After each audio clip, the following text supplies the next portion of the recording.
Ladies and gentlemen, welcome back to EVSC's historic Bossy Field as we get set for game one of a three-game series between the New York Boulders and the Evansville Otters. Now, this is going to be the second series in which the Otters play an Atlantic Conference team, and hopefully it goes better than it did before the All-Star break against Sussex. The Otters got swept in that series, hoping that things go a little bit better against another East Division team. The Otters coming off of a series win and 4 straight victories against Mississippi on the road in Pearl.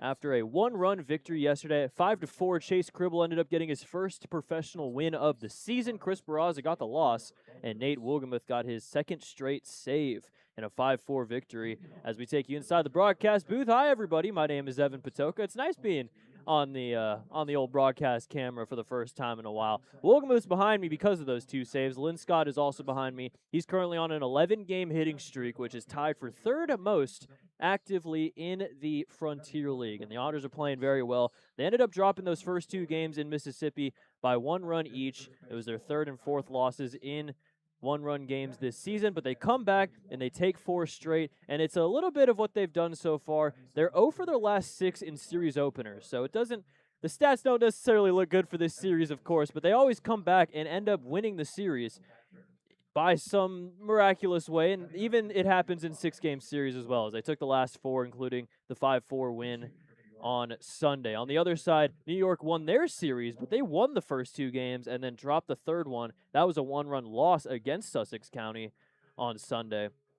New York comes into this series at 37-30 as they're fighting with New Jersey for a spot to win the East Division. It's a very close race between those 2 teams, and both of them have kind of gained ground on Sussex County and down east, even with the loss to Sussex on Sunday. They're both fighting for a playoff spot. It is very clustered in the playoff race right now, but the Otters are in a very good spot. Washington did win earlier, so we are now 5.5 games back in the division, but if we win today, we'll still be 5 games back again. Very clear in a wild card spot, so looking really good right now. And today, the Otters, with a win, can tie the season their season win total from last year. They went 40-56. Right now, they're 39-25. It took all 96 games in order to get those 40 wins last year, and it could only take 65 this season. So it shows you sort of the difference between this year's team and last year's team, and that comes with as well some new additions. We have a new addition onto the squad, not playing today, but he is a signing, and he has been in the independent ranks for a while. Chris Quitzer is the newest member of the Evansville Otters. He is going to be off the bench today against the lefty starter in Isaac Rohde, but should be playing at some point in this series. Got a couple righties up ahead in Emmett Bice and Gabriel Barrett, so he should be getting some playing time as a lefty hitter. He's looking for independent hit number 700, and that shows you how long he's been in the independent ranks for. He's been on the New York Boulders as well. He was there for 3 seasons, and we'll talk a little bit more about him when the time comes. But for now, here's the plate meeting between TJ Stanton and Andy McCauley. Let's take a look at our umpires for today. Jacob Waldrop, the crew chief, behind the plate calling the balls and strikes, with Mike Love over at first, Dalton Coburn at third, as the Otters look to take their first series opener in a very long time. They're 0 for their last 6 in series openers. Still over 500, though, 11-10. And after the series win against Mississippi, they're now 3rd in series victories this season, behind Quebec and Washington. So it should be a good one. Talked about Isaac Rohde. He has a 4.72 ERA and 61 innings so far this season. Left-handed starter coming from Rice Lake, Wisconsin. On the other side, it's Landon Williman getting the start today, as Williman is at a 5.58 ERA, 59 2/3 innings. His last start was on Wednesday against Mississippi. He threw 5 2/3, gave up only 1 earned run, but the Otters ended up dropping that one 4-3. So looking for a win here with Williman on the bump. So far this season, with Williman pitching, the Otters are 8-3. I'm sorry, 8-6. It's a little bit close there, but the Otters pretty good offensively, even though it was a very interesting ballpark to get some good offense in. Mississippi, it's very hard to get some good offense there. And we're back home in a place that the guys know well. The Otters are 21-11 at home. and they're currently on a 4-game winning streak. That 4-gamer, the longest road winning streak this season.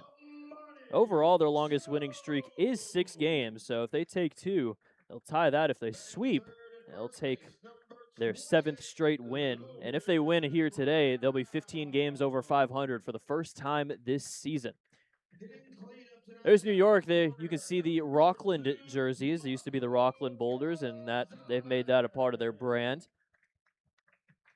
On the other side, the Otters are wearing the Beersies today. The Beersies, they've been pretty good to them. They're 4-3 so far with the Beersies on, as they're introducing players out onto the field for Evansville. We got a game today, 6:35. Tomorrow, though, it's going to be an afternoon game, 12:05, before another 6:35 on Thursday. And then we head to Windy City for 4 games in 3 days. They have a split doubleheader on Saturday. 2 9-inning games on Saturday. It's going to be a lot of baseball coming your way. But for now, the Otters try to get their 40th win of the season and tie their season win total from last year, as well as get their 5th victory. On the other side, New York trying to catch up to New Jersey after their win against Lake Erie earlier today. But we'll take you to our PA guy, Zane Claude Felter, as he announces the national anthem, then first pitch on the Otters Digital Network.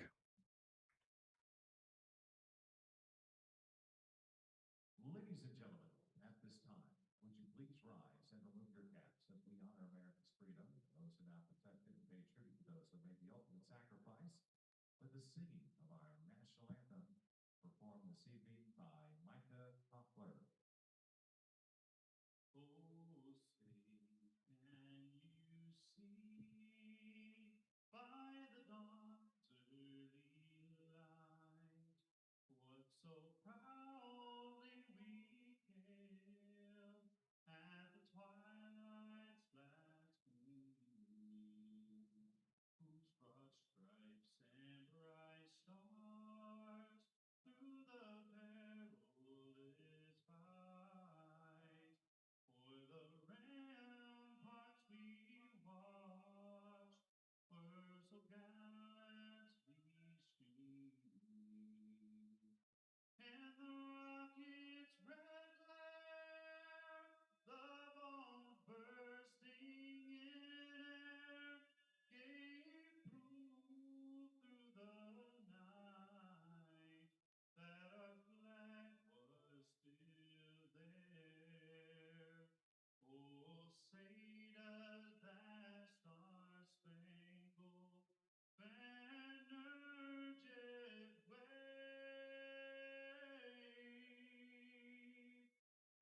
the land of the free and the home of the brave.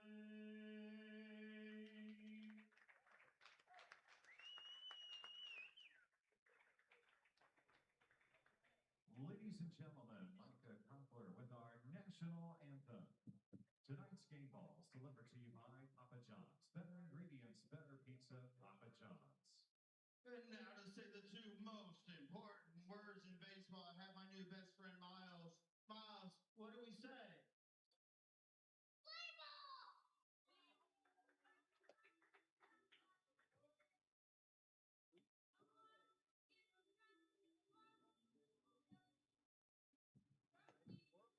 Tonight's pitcher catcher batter. Ready to go here from Evansville, Indiana. It is Landon Williman on the mound. Let's take a look at the lineups. First for the visiting New York Boulders, Santino Rosso at shortstop batting first with Jason Agresti, the DH, batting second. Aaron Simmons is in left field batting third. John Schroeder is in right field batting fourth. Kyle Hess at first batting fifth. And Jimmy Keenan doing the catching batting sixth. Norris McClure at third batting seventh. Owen McElfatcher at second base batting eighth. And Julian Boyd in the 9 spot in center field. On the other side for the Otters, it's Ponder, Jones, and Logan Brown. The top 3, Marcos Gonzalez is hitting cleanup at third base. Dennis Pierce, the DH, hitting fifth. LG Castillo is in left field batting sixth. Then Linscott, Dirksen, and Salvaggio, the bottom 3 in the order. Defense for Evansville, left to right field, Castillo, Ponder, Linscott. Third to first, Gonzalez, Salvaggio, Jones, and Brown. Dre Dirksen doing the catching for Landon Williman, who is the starter for today's contest. On the side of the Otters, he is at a 5.58 ERA in 59 and 2/3 innings. 73 hits given up, 37 earned runs, has 28 walks compared to 49 strikeouts. He's tied for the team lead in walks this season after he's only walked one in his last start. Went 5 2/3, ended up giving up only one earned run, but it was a 4-3 loss, a late one, after a Tevis Payne RBI double that gave Mississippi the lead and the win, but the Otters ended up getting the last laugh. 6:36 first pitch, as the first pitch was swung on and missed by Santino Rosso. The 0-1. Little high. And it's 1-1. Santino Rosso hitting at a 286 in his 68th game this season, has 80 hits, 7 homers, 55 RBIs. Usual leadoff hitter for New York, as that one's fouled away, and it's 1-2. Well, these two teams don't really face off against each other too much. They did have a 3-gamer here last season, in which the Otters won 2 of 3. But they only played 3 games in 2023. New York won that series, and then they split a 2-gamer in 2022. So both teams tied up at 4 wins and 4 losses each. Winner of this series takes over the season series in both 2026 and the overall series all time, at least heading into 2027. Inside, and it's 2-2.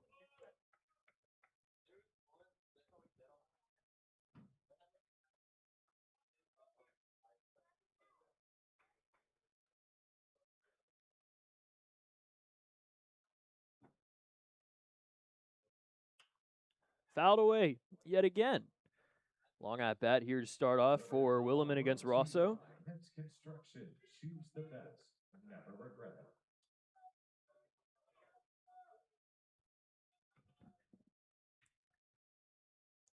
Oh, Rosso, 22 multi-hit games this season. Had a little bit of a rougher series against Sussex, but there's a grounder into center field for a base hit. And Rosso starts off the top of the first with a single for New York. Batting second, designated hitter, 29, Jason Agresti. Now that'll bring up Jason Agresti, the first righty out of only 3 true righties. Yeah, it's one of those teams that is full of lefties. Rosso, Simmons, Hess, McClure, Boyd, all lefty, and Schroeder a switch hitter. So the only true righties are Agresti, Keenan, and McElpatrick.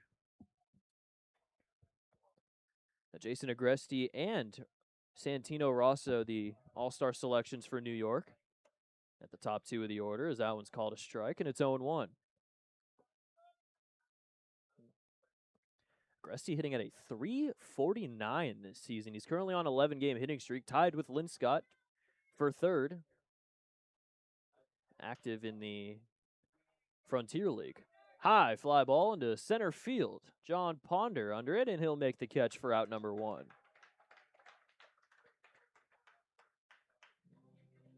Agresti down for out number 1 in the top of the first inning. That'll bring up Aaron Simmons.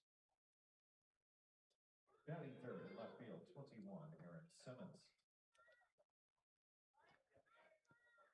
Now Aaron Simmons standing in for his first at-bat of the day. Simmons was with Schaumburg last season, as well as in 2024, so he has played a lot against Evansville before. Last season against the Otters, he went 8 for 22. Runner goes, throw to second from Dirksen is not in time, as evading the tag is Rosso. He ends up taking second base.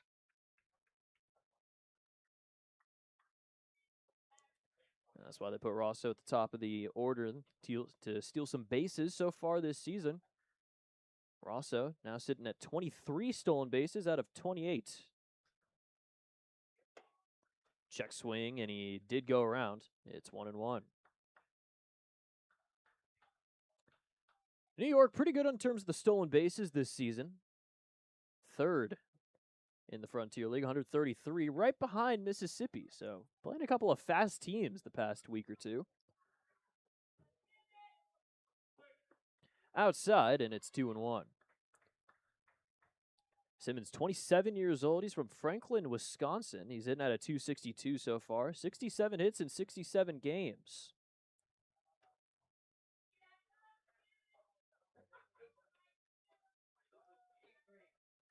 The 2-1. Grounder. That one's going to get into center field for a base hit. Rosso's rounding third. He'll come in to score, and the Boulders take an early 1-0 lead in the top of the first inning. Aaron Simmons driving in his 42nd RBI of the year. New York strikes first. Otters at 500 when their opponent scores in the first inning, 9-9. John Schroeder, the switch hitter, batting from the left side here against Williman. He's already given up an earned run here in the first inning on 2 hits. This is a good New York offense. Third in runs scored, 448. Runner goes yet again. Throw to second from Dirksen is in time. So Dirksen catches Simmons stealing second base. 1-1 so far in the first inning as New York is being very aggressive on the base paths to start game 1 of the series. So Dirksen has still thrown out more runners than he has let steal, 6-5. As Simmons gets caught for the second time, he's now 13 for 15. 0-1's a little high, and it's 1-1 here to Schroeder.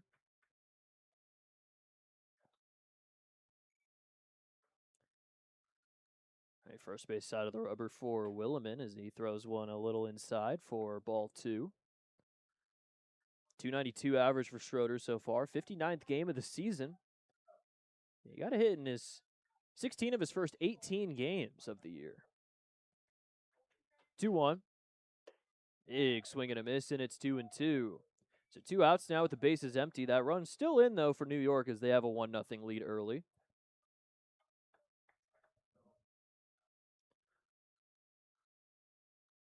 Williman looking to get out of the first inning here with just the 1 run given up. Popped up foul. Giving it a look is Gonzalez, but it'll fall out of play. Overhead ball brought to you by Ed's Construction. Choose the best. Never regret. So this is the second of 3 series against the Atlantic Conference. The last one will be down east at the end of the year. 6 games over in Kinston, North Carolina. Swung on and missed strike 3, and Williman gets his first K of the day. German-American bank strikeout is out number 3 in the top of the first. A run does come in, though, on the RBI single for Aaron Simmons. 1-0 New York as we head to the bottom of the first on the Otters Digital Network.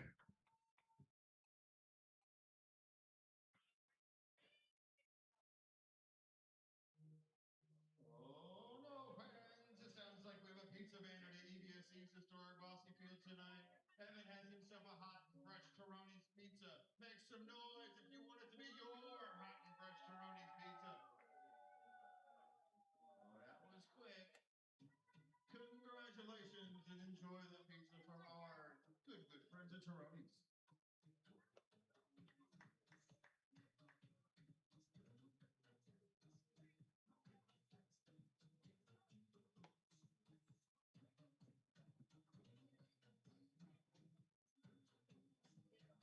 Tonight's pitcher catcher battery for the New York Boulders.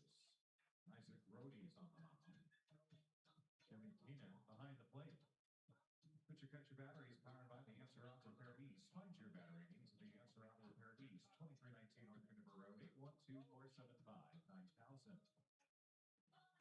Fans, be sure to stop by the Otters Dig Team Store during tonight's game. Say hello to my good friend Edie and check out a special offer.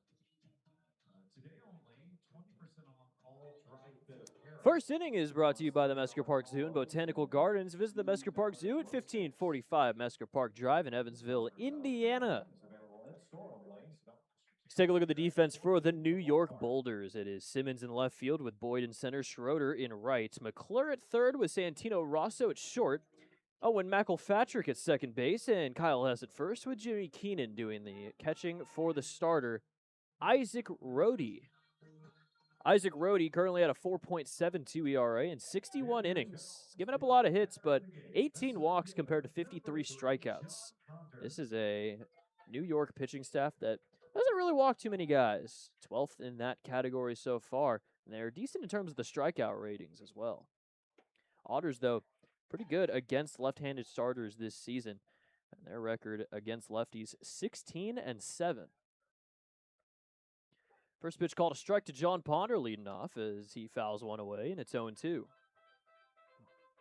Ponder 9 for 26 in his last series against Mississippi, now hitting at a 364. 3 multi-hit games out of the 6, including his last 2. 2 for 4 back on Sunday. 3 for 5 with 3 RBIs on Saturday. Low and away. And it's 1-2. Ponder had 7 RBIs overall in the series. As that one's getting into the gap in right center field, that's going to get all the way near the warning track. Ponder heading for second base. Throw is not in time as John Ponder leads off the bottom of the first with a leadoff double. 16th double of the season for Ponder. Back tied with Dennis Pierce for the most on the squad, and Amani Jones a chance to tie the game up here in the bottom of the first inning.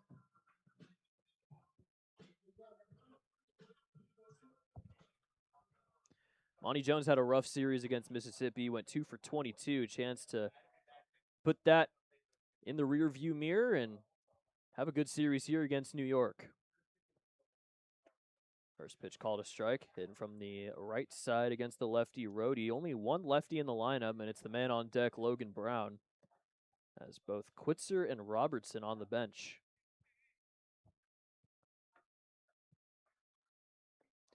Little low and in.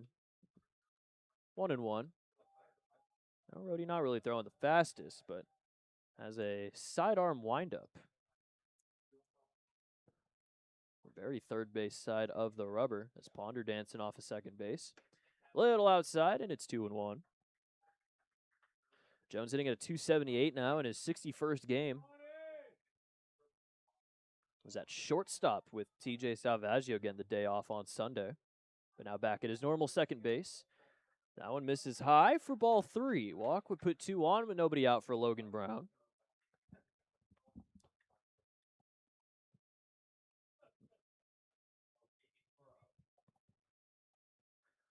The 3-1. Breaking ball, 72 miles per hour. As it hits the zone, makes it a full count here against Amani Jones. Jones, 28 RBIs this season. 3-2. That is high for ball 4. A good take from Jones as he takes the walk. First walk issued by Rhodey today, and that'll put 2 on with nobody out for Logan Brown.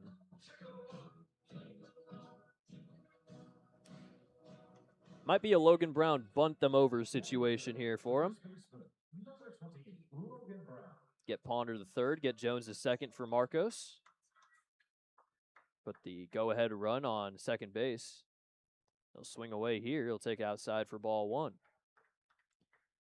See a lot of safety squeezes from Logan Brown with Ponder on third, but a little bit of a mini slump. 0 for his last 8. 0 for 5 yesterday, but did drive in a run. Grounder down the first base line, foul.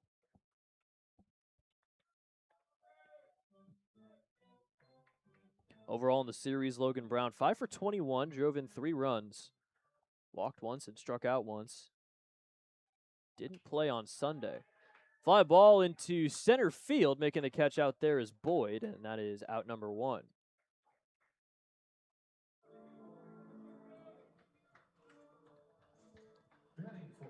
So both runners staying at first and second base, and Marcos Gonzalez will try to tie the game up. He's coming off of back-to-back multi-hit games. He had a 2 for 4 on Sunday, 3 for 5 on Saturday. Has reached base in his last 14 games. So that one hits the zone for strike 1.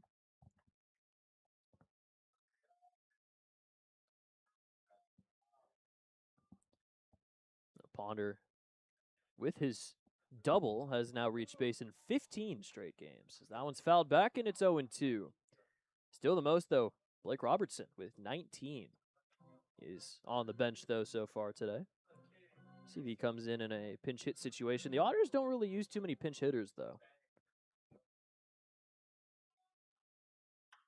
Grounder down the first base line, foul. It's snagged over there by Kyle Hess. Gonzalez 329, game number 60 for him this season. Overall for the Otters, game number 65. Well, after this game, there is only 18 home games left this season. Seems like a lot, but it's going to fly by. 0-2. Swing and a miss. And Gonzalez goes down swinging as Rhodey has gotten the first 2 outs here and has kept the runners on first and second now with 2 outs for Dennis Pierce.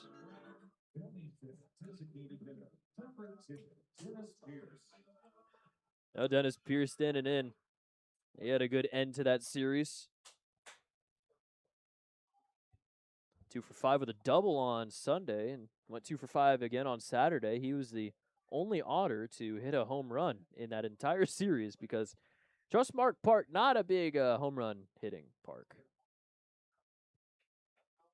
1-0 pitch from Rhodey. Ripped into left field for a base hit. Ponders rounding third. Here comes the throw. It's held off as Ponders scores, and Dennis Pierce ties the game up at 1.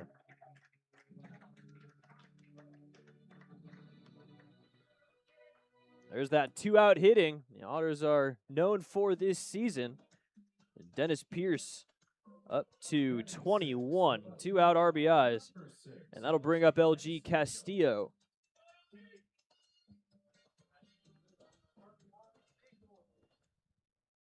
LG missed the first bit of the series against Mississippi, but went 4 for 8 in the last 2 games. A couple of 2 for 4s.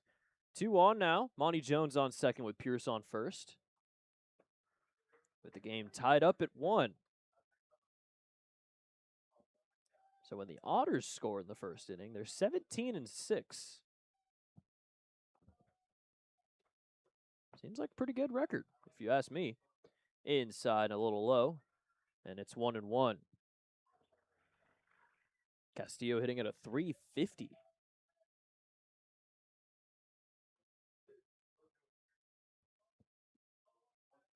Throw back to second. Amani Jones gets back there safely. Throw almost went into center field, but McElpatrick able to make the grab out there, avoid it from heading over to Boyd in center.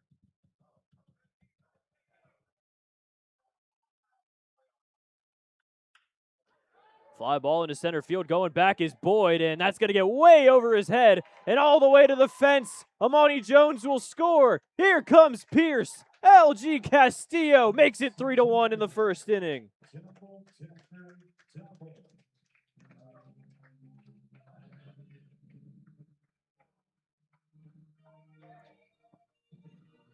Otters putting in some work here in the first inning. 5th double for Castillo, 40 RBIs on the year. And it's a 3-run first. All runs coming with 2-out hits here. LG Castillo will up his total hits with RBIs with 2 outs. He's up to 20 now. And there's going to be a mound visit here between Rhodey as well as Keenan and the pitching coach, Mark Reardons, for New York. Reardons was on the coaching staff for the All-Star game.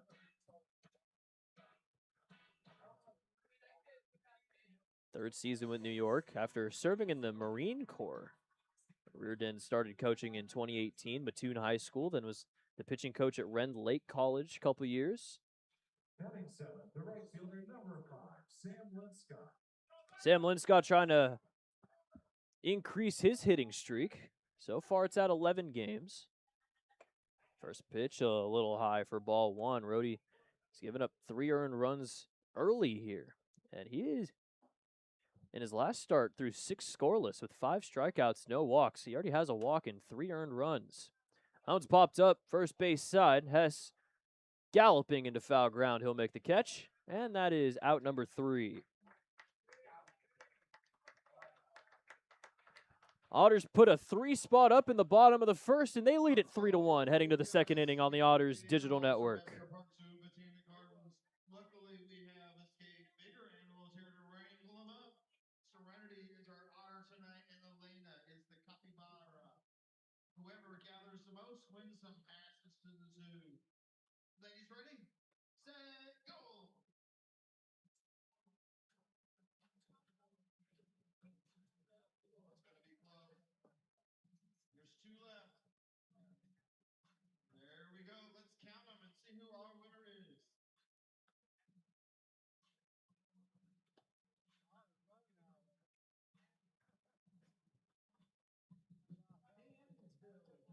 Evansville Otters, wait until you meet the ones. Evansville Otters, splashing, playing, and looking cute with everybody in Section G. Yeah. Courtesy of 365 days a year from 9 till 4 p.m. in Evansville Park Zoo. It is a tie. Both of them got 7.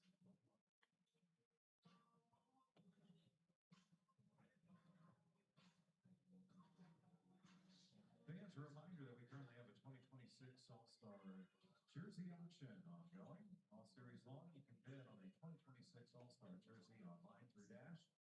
The auction closes on Thursday, July 30th at 8 o'clock, so get your bids in before time runs out. More information can be found on the Otters social media pages. Leading off, batting fifth, first base for Kyle Hess.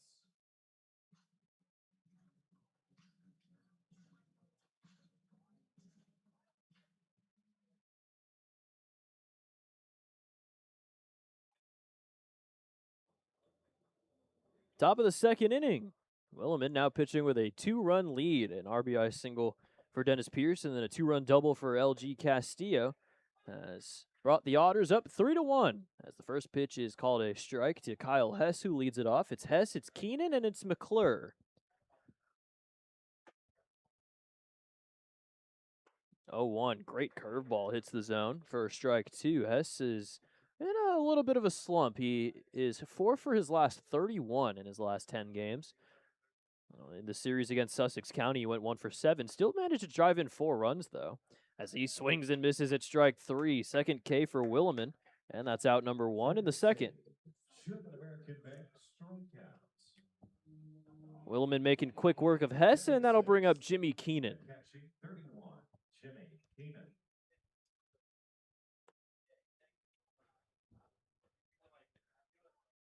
Keenan, a newer signing for New York, back on the 22nd. So he's only in his 6th game.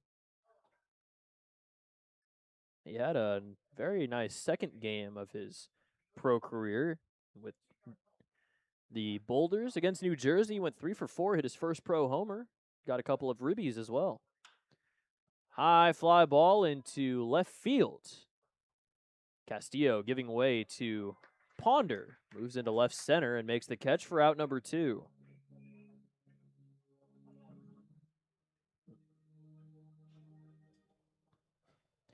Two down quickly for Williman, and that will bring up Norris McClure. Game number 64 for McClure. First season with New York, he was with the Florence Yalls for a bit last season. Hit 282 this season. First pitch a little high for ball 1. 2 for 4 back on Sunday, hit a double. Got a hit in every game of the series against Sussex, but ended up finishing 4 for 13. Another one a little inside for ball 2.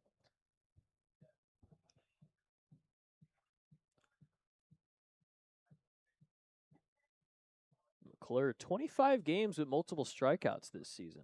This is a team that strikes out a good amount. Fly ball into left field. Castillo is looking up, and it's going to go over his head and off the left field wall. Heading into second base is McClure, and he has double number 12 on the season. As the first extra base hit of the day for New York belongs to McClure. Second base, 9, Owen McElpatrick. So runner on second, 2 outs, and that'll bring up Owen McElpatrick. also a newer signing for New York, signed 4 days ago, so he's in his 4th game. His other 3 games were in that series against Sussex. He went 1 for 13. Got his first pro hit and his first pro RBI, though, in his first game on the 24th on Friday. Ended up finishing 1 for 5, but since then, 0 for 5 on Saturday, 0 for 3 on Sunday. But definitely a shorter sample size for him. Spent his entire collegiate career with Northwestern. Outside, and it's 1-1 on the fastball. Now Williman looking for a scoreless top of the 2nd inning and trying to let the offense cook a little more after scoring 3 in the bottom of the 1st inning. The 1-1. Little high, another fastball. McElpatrick, 23 years old. He hit .250 this season with Northwestern. The team leader in at-bats. He's a big home run hitter, though. Hit 11 of them and is 2nd on the program record rankings, as that one swung on and missed, and it's 2-2. Williman already 2 strikeouts today. McElpatrick 4 in his short stint with the Boulders. The 2 up to 51 on the year for Williman. Swung on and missed, strike 3, and make it 3 Ks today, as Williman gets 2 in the top of the 2nd, throws a scoreless frame, and we'll head to the bottom half, 3-1 Evansville on the Otters Digital Network.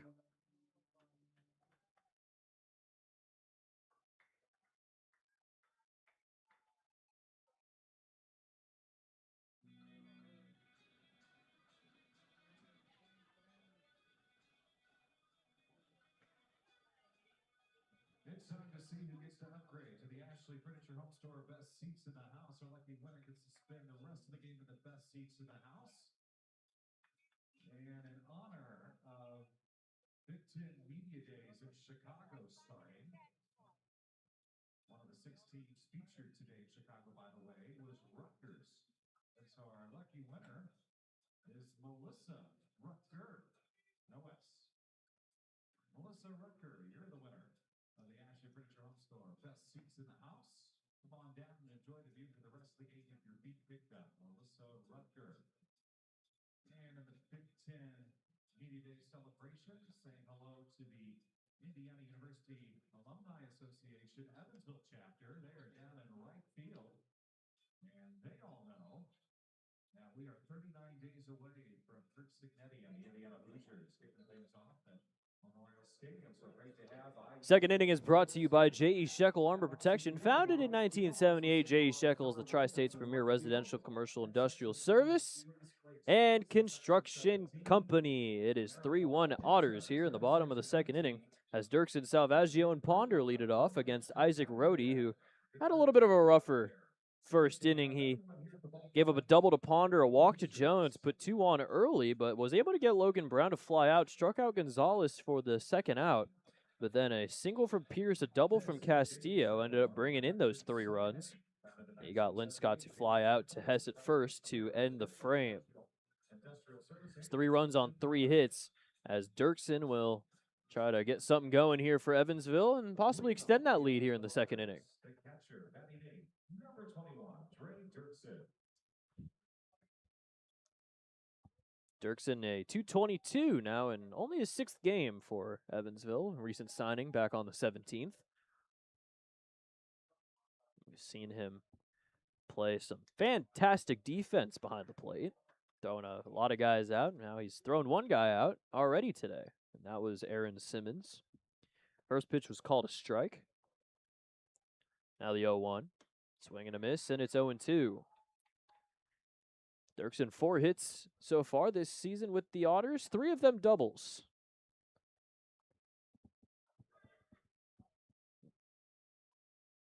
The 0-2. That is called strike 3, as Rohde sits down Dirksen on 3 pitches. 2nd K for Rohde, first looking, and that's the 1st out in the bottom of the 2nd inning.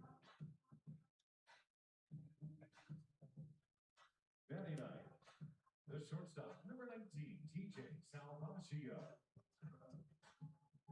Salvaggio, number 9 hitter yet again. He got the day off on Sunday. Mark Black was hitting in the 9 spot for the first time this year. And now, Salvaggio back in his normal spot in the lineup, hitting 9th now for what is the 49th time this season. 1-0, popped up foul. It'll get out of play. Foul ball brought to you by Heads Construction. Choose the best, never regret it. An overhead foul ball brought to you by Heads Construction. Choose the best. Never regret it. 1-1. 1 for 4 on Saturday. So that one's fouled away yet again. 4 for 17 in the series against Mississippi.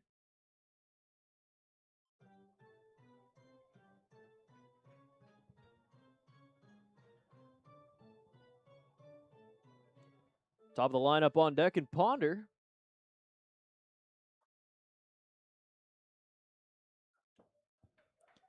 Fouled away. It'll remain at 1-2. Rhodey's best month so far has been June. He had a 3.41 ERA then. Had a little bit of a rough start, though, in May. 8.16 ERA in that month, but a 4.38 so far in July. That one misses a little high for ball 2. Rhodey actually pitches better so far this season, the second time through the order. Foul tip into the glove for strike 3, and back-to-back strikeouts for Rhodey to start the second inning. Overall 3 now on the day, as Ponder will come up for the second time. Second time through the order, the OPS falls from 690 to 536. The slugging particularly falls a lot, 374 to 280. A little inside, a little high for ball 1. Ponder led off the first with a double and came around to score.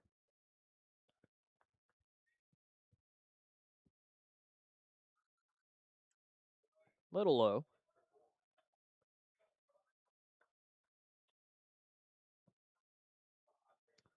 Rhodey got his first save of the season. His only save so far on the 12th, day before the All-Star break against Down East. Grounder over to first. Fight, race to the bag, and Ponder almost won it. But Hess is able to step on first in time for out number 3. A 1-2-3 second for Rhodey. Otters still up 3-1, though, as we'll hit the third on the Otters Digital Network. It is now time for our D-Bat Dizzy Bat Home Run Derby. We've got Tilly down here on the field on the first base side. She's going to spin around this yellow bat 10 times, hit that ball off that tee into that net. If she can check all those boxes, she is a winner. You ready? She's practicing. Set, go!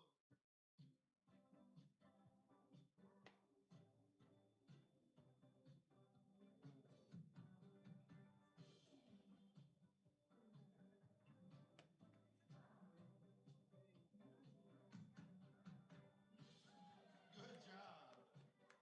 D-Bat is Evansville's premier locally owned indoor baseball and softball training facility. Experience top-notch batting cages, automated pitching machines for baseball, fast pitch and slow pitch softball, personalized lessons, signed-in kits and clinics, unforgettable birthday parties, and a pro shop filled with everything you need. Powered by Rollins. They're located on O'Hara Drive near the airport. Visit D-Bat 7 days a week for all your baseball and softball needs.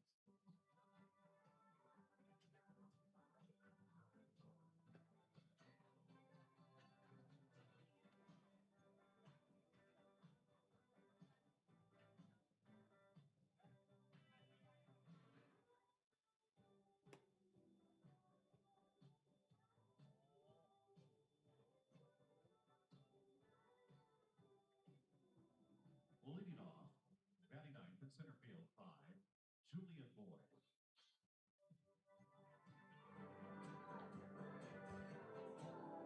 Top of the third inning. Both pitchers with a relatively quick second after a lot of runs coming in the first. 4 of them to be exact. Julian Boyd leads off. 9-1-2, then Rosso and Agresti. First pitch a little high for ball 1. Boyd hitting at a 302 in now his 56th game. Has a very Matt Olson-esque stance. Fly ball into right field. Linscott running after it, and that will fall fair. Get all the way into the corner as heading to second base safely is Julian Boyd with a leadoff double. 13th double of the season. New York doubles at a rate higher than anybody else in the Frontier League, now at 144, which is first in the league. That one just landing fair and getting into the corner.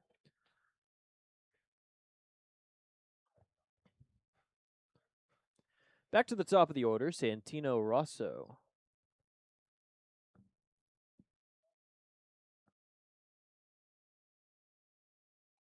First pitch from Williman, a little high for ball one. Rosso singled in the first, scored the only run New York has so far today.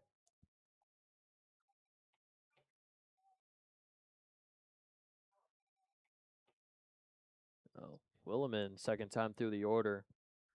Opposite of what we see from Rhodey is the foul tip into the glove is strike one.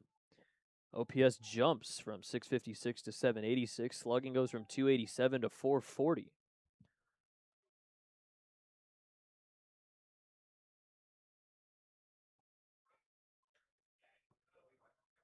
The 1-1. Swing and a miss. And catch up with the heater inside, and it's 1-2.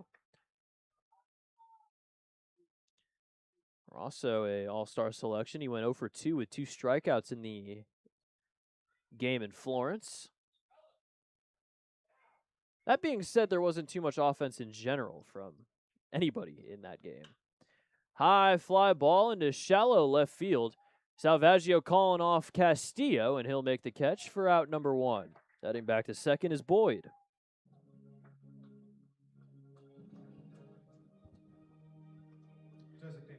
Will bring back up Agresti for his second at-bat. He flew out to center field in his first one. He went 0 for 1 in the All-Star game.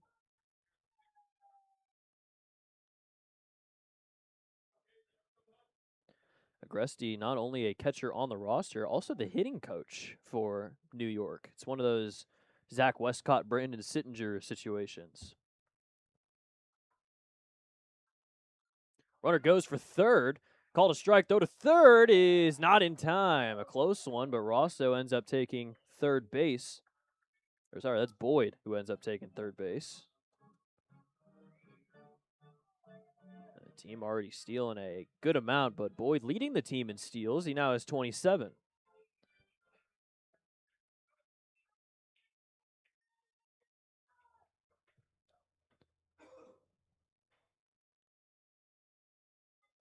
Well, Norris McClure, the only usual stolen base guy on the base pass who is perfect so far this season. He's 13 for 13, but Julian Boyd pretty close, 27 of 29. So Agresti a chance to bring in a run here, make it a one-run game. Liner into left field, and a nice grab by LG Castillo. No tag at third from Boyd, and that's a huge out number 2 for Williman as the liner just gets into the glove of Castillo.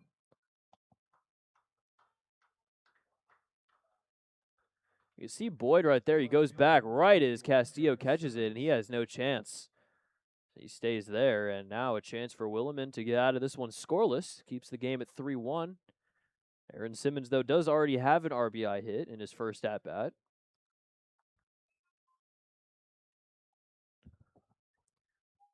First pitch from Williman, high fastball called ball 1. Simmons' RBI is 42nd of the year and his second straight game with an RBI. 1-0 is a little high for ball 2. Well, Simmons does have 50 walks this season compared to 50 strikeouts, 10 games with multiple walks. His season high is 4. That was back on June 30th against Sussex. That is inside for ball 3. So a chance to put his ratio just over 1 in terms of walks to strikeouts.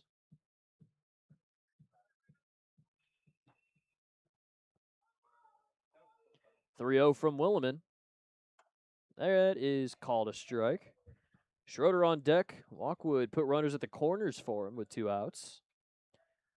As New York now out hitting Evansville 4-3, but the Otters up 2. 3-1. Fouled away, and it's a full count.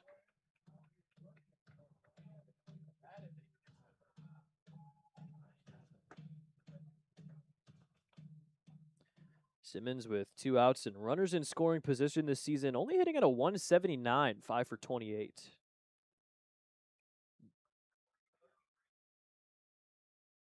Payoff from Williman. Inside, and that is ball 4. Now, first walk issued for Williman today, and that'll put runners at the corners with 2 outs for John Schroeder.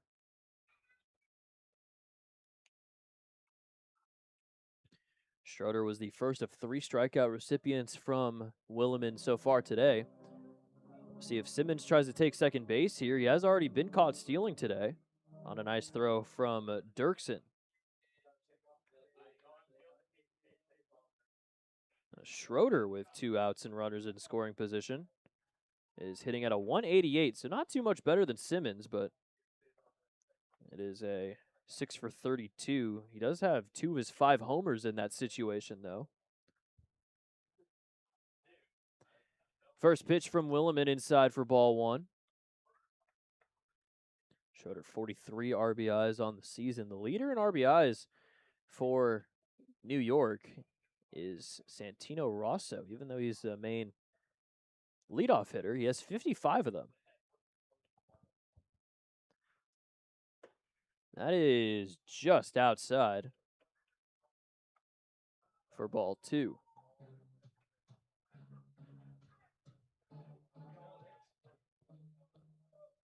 Schroeder 0 for 1. 2 outs, though. Chance for Williman to get out of things here. That is called a strike. And it's 2-1.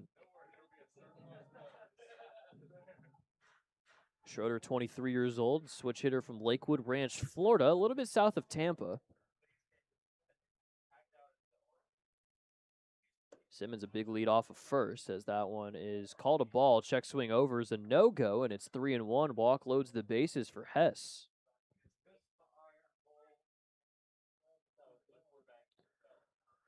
Well, this series might get a lot of work out of Eckes and Kribble and Zentko, just because of all the lefties in the order.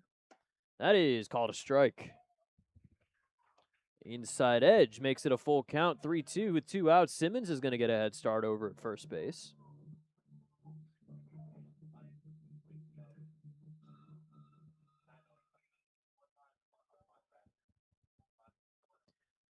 Payoff yet again here as taking his hitter's timeout is Schroeder.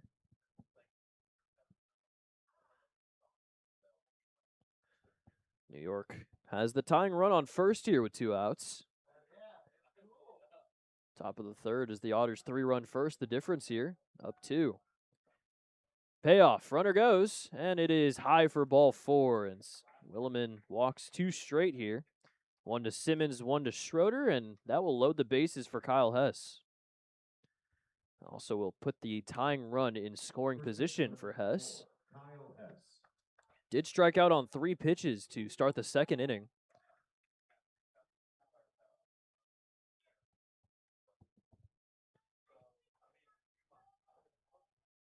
Now 4 for his last 32. First pitch from Williman. Fouled back to the netting, and it's 0-1. Well, Hess does have more walks than strikeouts this season, 52 now to 50. He's kind of in the same walk to strikeout ratio as Simmons, who's standing on second base. It's still Boyd at third. Simmons on second now with Schroeder on first. 0-1 is called a strike, and it's 0-2. And taking home is Boyd, and he will come in to score.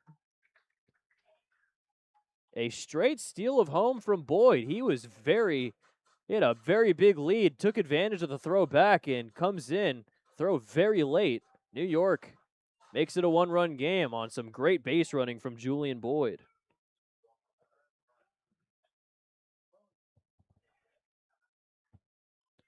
Always got to be on your toes here against a good base running squad in the Boulders.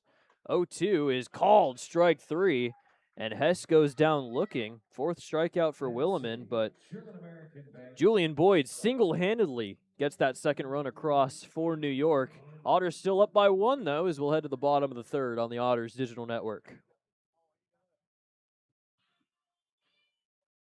Otters fans, it's now time to show off some muscle. It is the Indiana Air National Guard push-up contest.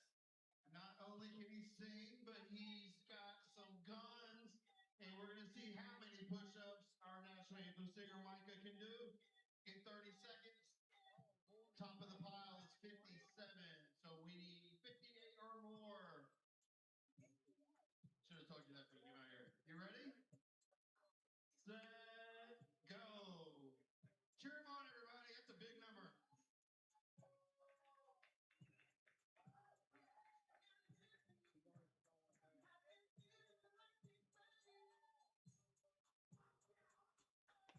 Seconds down. 10, 9, 8, 7, 6, 5, 4, 3, 2, 1. Time is up. 36. Good job.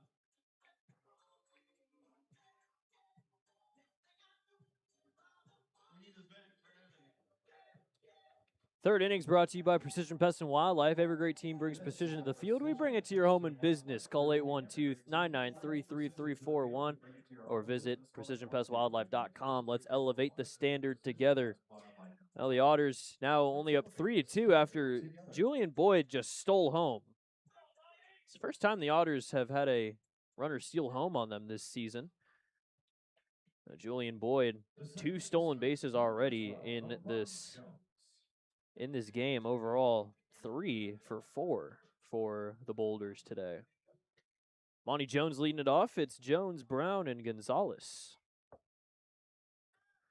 Back to a 1-run game. Otters trying to get that 2-run lead back. Maybe make it a little more here in the bottom of the 3rd as the first pitch is called a strike.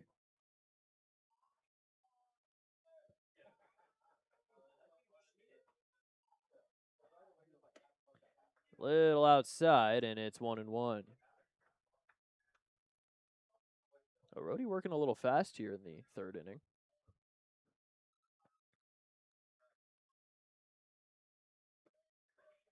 Called a strike, and it's 1-2.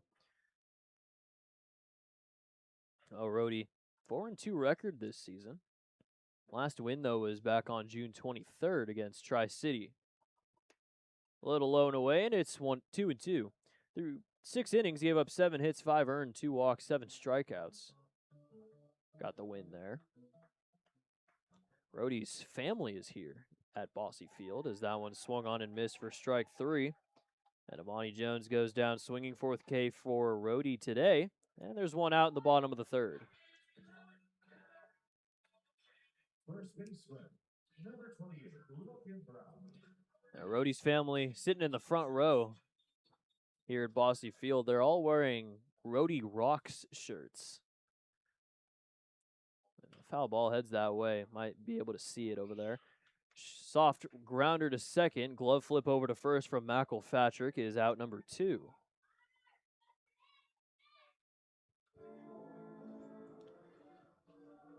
So 2 down. Marcos Gonzalez is up for his second at-bat. Struck out swinging in the 1st inning.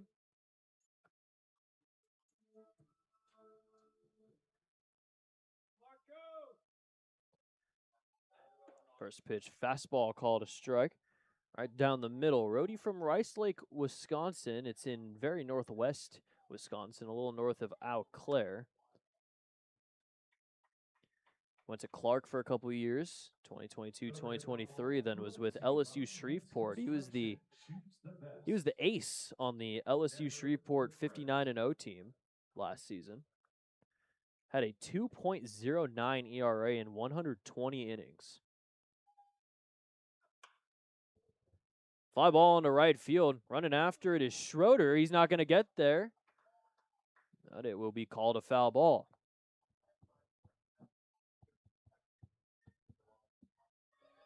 Now Gonzalez going to have to head back to the plate. Take another 0-2 here from Rhodey. Yeah, he had a fantastic season last year at a 59-0 team with LSU Shreveport. I always love to have a chance to talk about LSU Shreveport because it's just insane that you win 59 straight games. They had a 361 team average, a 2.38 team ERA, which, of course, Rhodey was a part of. So that one's fouled away. Rhodey actually also ended up getting the last out to clinch the perfect season and the NAIA National Championship game, which is his only outing that is less than 4 innings. Fouled away yet again, and it's going to remain at 0-2. 12 quality starts. He was an NAIA first-team All-American. Led the NAIA in strikeouts, 146 compared to 11 walks. Yeah. 11 walks, 146 strikeouts. Insane ratio. 1-2 inside, and it'll hit Gonzalez, so he'll take first.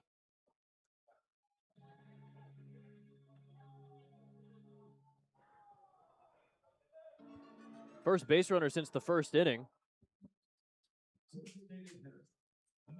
Dennis Pierce standing up now for his second at-bat, an RBI single in his first at-bat, as he also ended up coming around to score on the 2-run double from the man on deck, LG Castillo. Man on first, 2 outs. First pitch from Rhodey is called a strike. Well, for Pierce, that was his 47th RBI of the year. Now he has an RBI in 3 straight games. Another one called a strike, and it's 0-2. Does have 21 multi-hit games this season, including in his last 2. We're raising that average back up. It was at 285 coming into today. Grounder over to third. Snagged there by McClure. Throw across the diamond to first is in time for out number 3. And that'll do it for the third. Otters still up 3-2 as we head to the fourth on the Otters Digital Network. It is now time for Jersey Mike's Build Us Up. We've got 2 master sub chefs, or so I'm told. One thing I do know is that they're brothers. We got little brother Rex on the third base side. Self-proclaimed biggest brother Reed over here. They're going to spin around the bat 10 times, build an artisan BLT, deliver it to the nearby Otterville. Whoever does so first is your winner and is the superior sibling. Get the clogs off. You ready? You ready over there? Go! Oh, you're going to have to spin faster than that, Rex.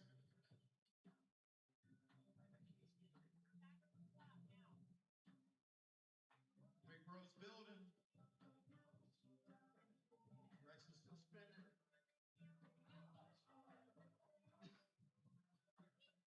But does he know where to deliver? Your winner. Keep going. Don't stop. Don't pay attention to me. There you go. Good job, guys. Reed is your winner. The only way to top us up is with real red wine vinegar made from red grapes and no food coloring. And the only way to get it is at Jersey Mike's, because authentic ingredients make this up above. They're located at 939 North Norfolk Road, right here in Eville.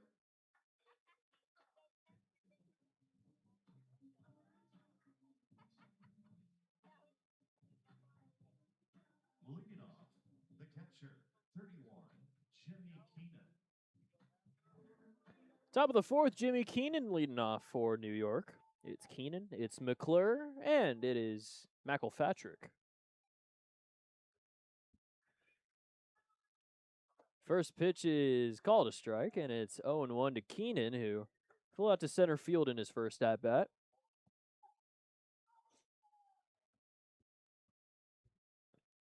0-1 here from Willamette. And the dirt, good snag from Dirksen. And it's 1-1. Jimmy Keenan spent this season with Wake Forest at 217, then was in the MLB Draft League with the Mahoning Valley Scrappers. 2-1 as that one missed a little low.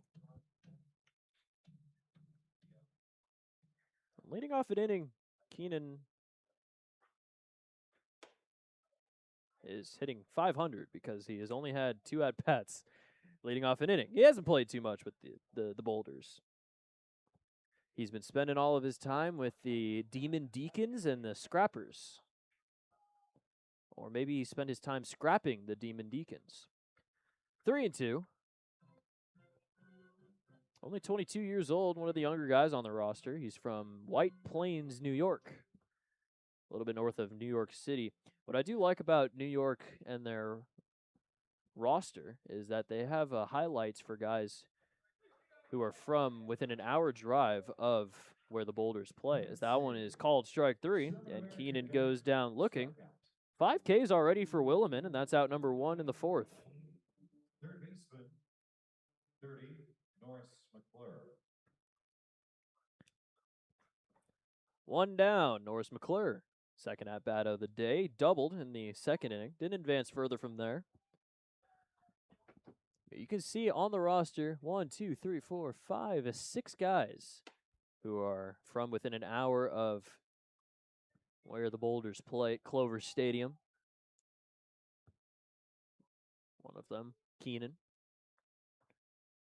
One of them, not McClure. He's from Mandeville, Louisiana.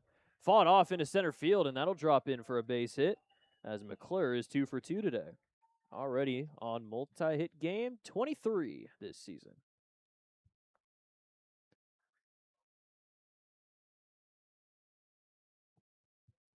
Second baseman, 9, Owen McElpatrick. It's one of those series in which you're going to have to just talk about the stolen bases. We did talk about how McClure is 13 for 13, not going this time as that one's fouled away by McElpatrick, and it is 0-1. Struck out swinging in the second inning. To end the second was the third now of 5 Ks for Williman. 0-1.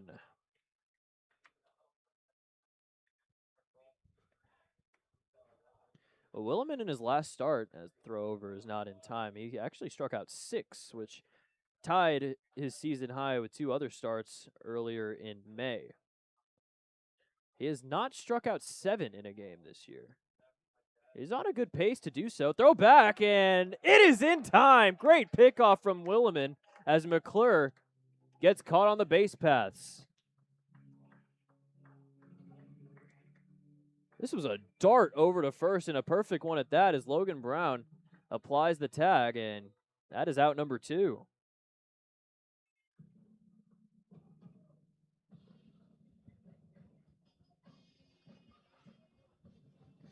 So McClure gets the bad news. Was arguing it for a little bit, but gives up on it. Base is empty with 2 outs. 0-1 to McElpatrick is called a strike.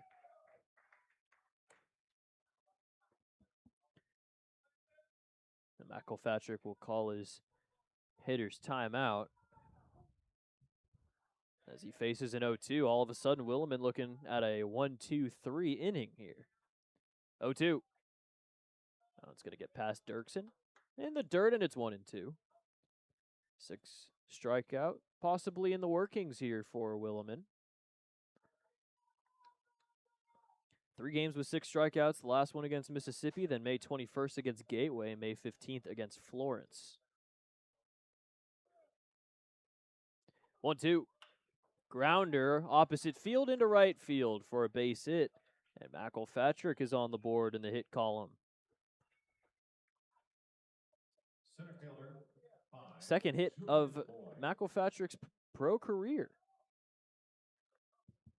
As he's 1 for 2. That'll bring up Julian Boyd, who basically manufactured a run by himself, doubled, stole third, and then stole home to get that second run across for Mississippi.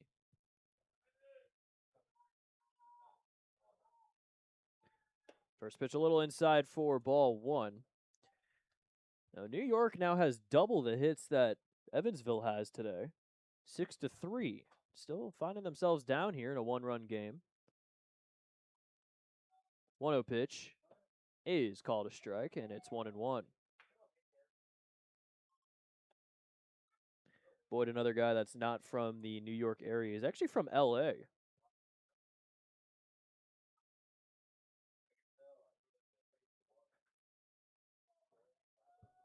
The 1-1. Another one inside, straightens him up a little bit, makes it 2-1. 2 walks for Williman so far today. Still pitching with a lead here. Tying run is on first, though, in McElpatrick. He represents the tying run.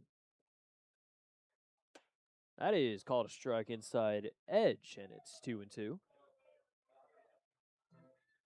McElpatrick does not have an attempted stolen base yet this season. Now in 4 games. Wasn't a big stolen base guy at Northwestern. 2-2. That is into right field and down for a base hit. McElpatrick trying to go first to third. Throw is going to get cut off, and it is runners at the corners with 2 outs as Julian Boyd is 2 for 2 today. 17th multi-hit game of the year for Boyd, and it's back to the top of the order with Santino Rosso. Santino Rosso.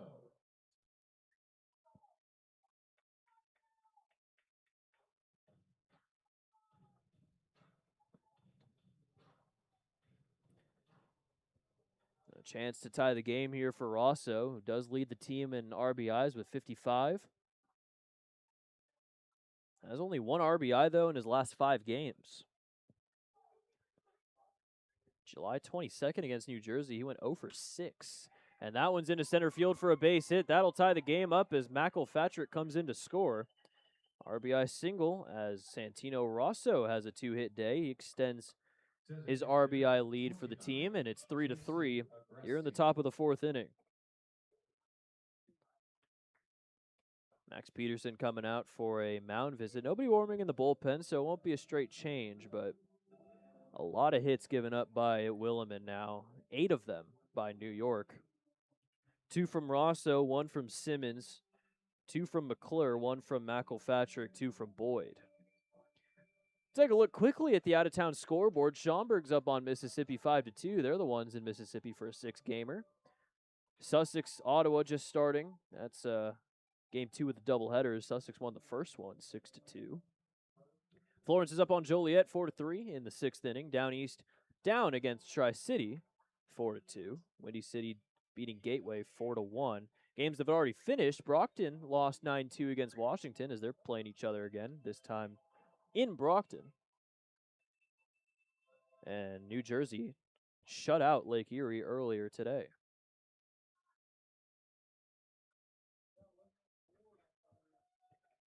Jason Agresti a chance to give New York the lead. First pitch called a strike.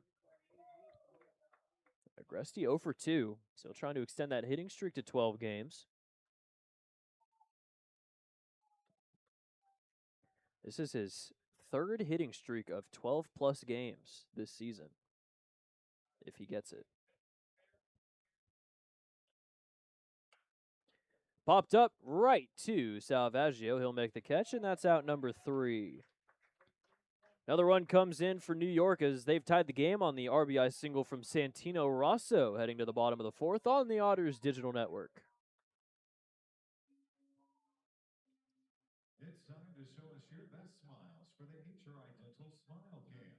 Over 300,000 members trust HRI Dental, based right here in the Hoosier state of Indiana. HRI Dental has been ensuring smiles for more than 37 years. Keep smiling with HRI Dental. Also, a round of applause for our volunteer as they help brush off the bases. Look at those pearly whites shine. This is the Sheet Metal Workers Local 24th inning. For 138 years, Sheet Metal Workers have led the way in sheet metal industries like heating and air, architectural, industrial, and more. Visit smart20evansville.com for more information.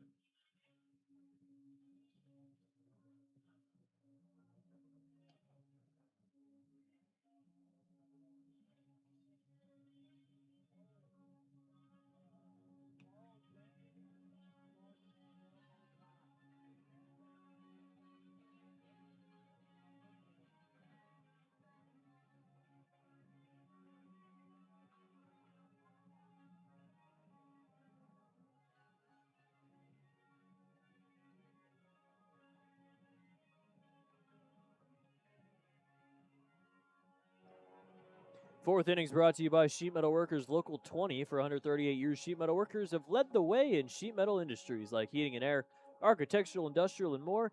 Visit smart20evansville.com for more information. Isaac Rohde pitching in a tie ball game now, as the offense has done just enough to tie the game up at 3 apiece. New York has scored 1 in the first, 1 in the third, 1 in the fourth. Otters got all 3 of their runs in the first inning, but Rohde has settled down and has pitched pretty well since then. Just the hit by pitch to Marcos Gonzalez, the only base runner in the last 2 frames. First pitch, a little low for ball 1 to LG Castillo. Castillo, Linscott, and Dirksen lead off the bottom of the fourth. Another one low, and it's 2-0. Rohde, after that season at Shreveport, signed a professional deal with New York last year. Had a 5.9 ERA in 58 innings. Grounder over to short. Santino Rosso is thrown to first. Dug out by Hess at first. And that's out number 1.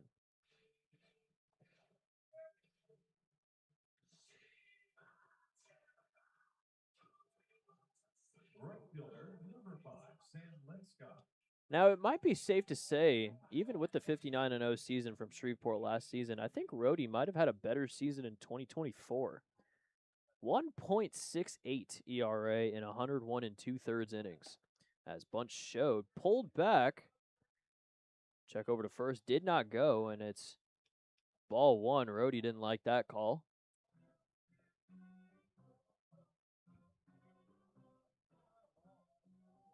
Yeah, 1.68 ERA, though. 19 walks, 129 strikeouts in 2024. Had a double-digit strikeouts in 4 games. Season high was 13 back on February 16th, 2024. Bunt dropped down, foul down the third base line, and it's 1-2.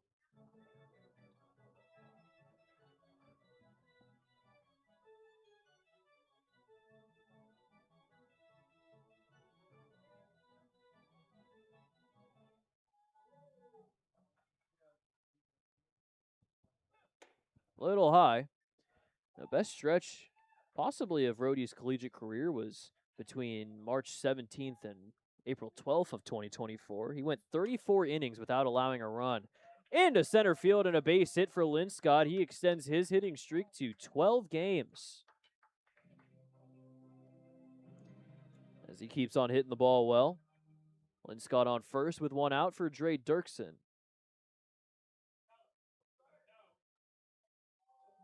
The catcher, number 21, Dre Dirksen. The Dr. Dre walk-up song just fits so well. First pitch called a strike. Dirksen struck out on 3 pitches to lead off the second inning. As the go-ahead run on first base, Linscott, Otters not too big of a stealing team, but Linscott has got a good amount of them. 11 for 14 as that one's called a strike, and it's quickly 0-2 here again against Dirksen as he calls his hitter's timeout.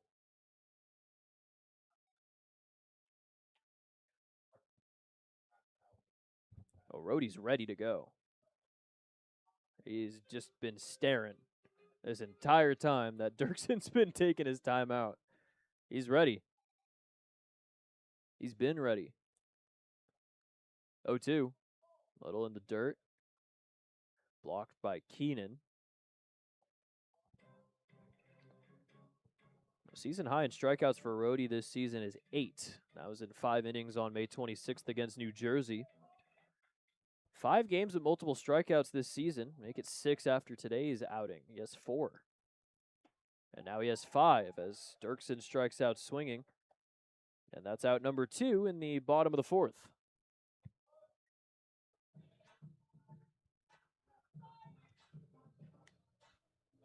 The shortstop, number 19, TJ Salvaggio. Rohde's season high in strikeouts is 8. That was back on the 26th, but he has had 7 a couple times. June 23rd against Tri-City, he had 7, as well as July 7th against Down East, but he got the loss in that one, even though he struck out 7. It's quickly 0-2 against Salvaggio.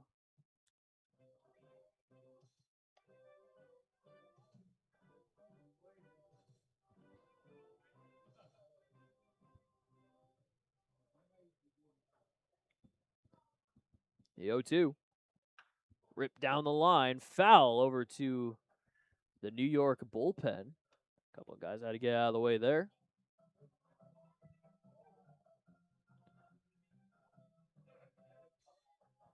As I mentioned, Rhodey does a lot better his second time through the order, and we're definitely seeing that here. So that one's fouled away.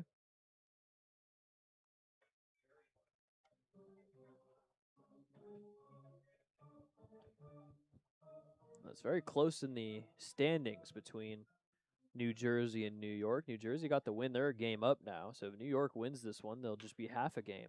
Ripped down the line again, and that one's foul. Doesn't hit the bullpen, but hits the picnic out there in left field. New Jersey 37-28 after their win against Lake Erie. New York at 37-30. Foul this time down the right field line over to the right field picnic. Still remains at 0-2. A lot of foul balls for Salvaggio in this at-bat. Litzcott still on first, 2 outs. 0-2 yet again is outside on the fastball. It's basically 85 to 87 on the fastball so far for Rhodey. 1-2 is high. That fastball at 84. He doesn't throw fast. He's just been really doing well with the breaking stuff. Maybe the Otters not used to the lack of velocity. Another one foul down the third base line. Nice battle between Rhodey and Salvaggio here with 2 outs.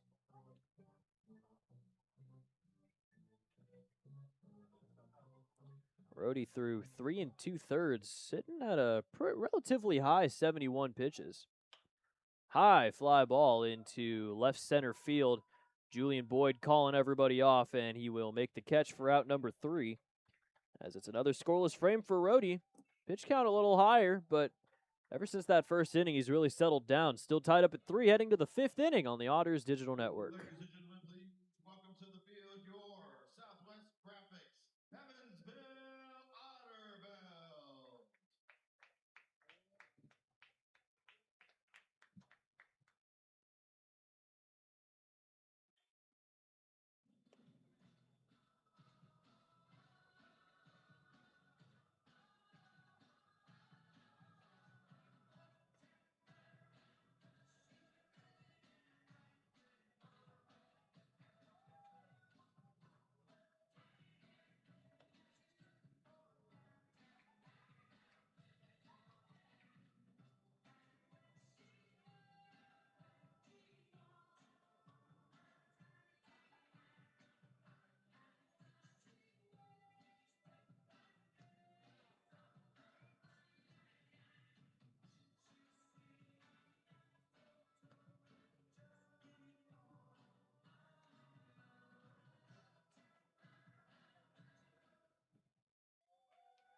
Have you seen him in the outer round lately? Make sure you tell him hello when you do. Evan's excited to see all of our fans and encourages you to visit Heritage for all your banking needs. Heritage, a proud partner of Evansville Otters baseball.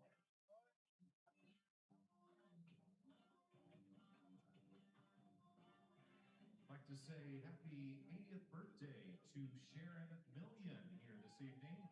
Sharon is here at Bossy Field celebrating her 80th birthday. Happy birthday to Sharon. Left fielder 21, Aaron Simmons. Very muggy day here in Evansville. It's warm. It is very warm. It's not as bad as it was in Mississippi, though. It was warm in Mississippi, but not much better here. So it's a warm one. It's a humid one. Feeling a little sticky. But still, top of the 5th inning as the first pitch is called a strike against Aaron Simmons, who leads it off. Simmons, Schroeder, and Hess. 3 straight lefties. Technically switch hitter for Schroeder, but will be hitting from the left side. So that one's fouled back, and it's 0-2 here against Simmons. Has a single, an RBI single in the first inning. He walked in the third.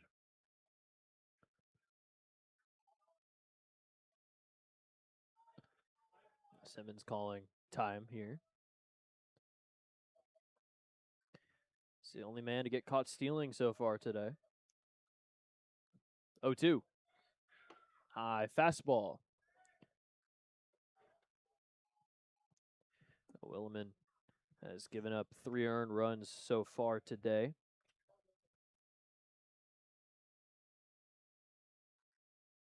He's having a good couple of starts. Still doing well if he can get through this 5th inning with some relative ease, but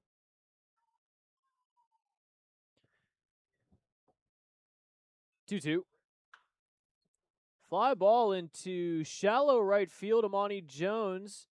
Lynn Scott, no one can get there as it lands in the Otters dugout. In foul ground, though, it'll remain at 2-2. Simmons was with Schaumburg last season and in 2024. He hit 275 last year with the Boomers in their Frontier League Championship Series run. In 2024, he hit 273.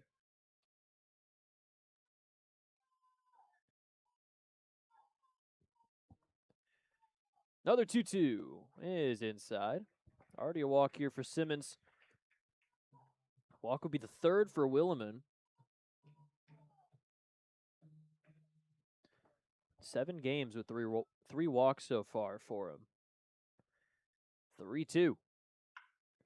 Fly ball into right field. Going back is Lynn Scott, and that one is gone. Aaron Simmons hits a solo homer, his 9th of the year, and New York has taken their first lead since the 1st inning. It's 4-3 here in the top of the 5th.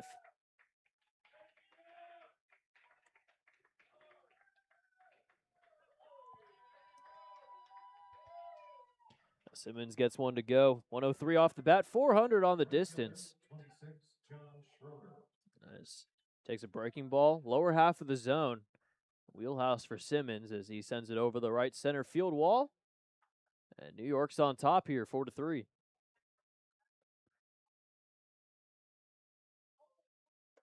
Now John Schroeder, first pitch to him is called a strike.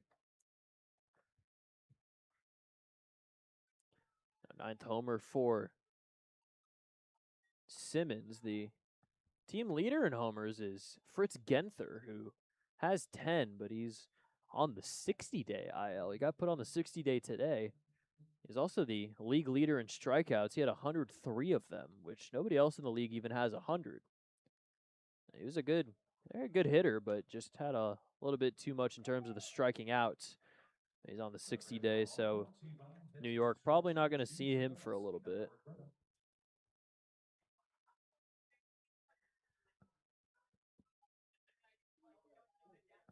One, 2 to Schroeder. A little high, and it's 2-2.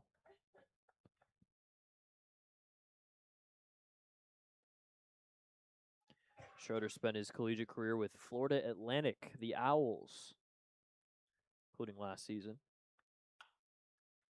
High fly ball into right field. Lynn Scott under it, waiting for it to come down, and it'll come down into the glove for out number 1.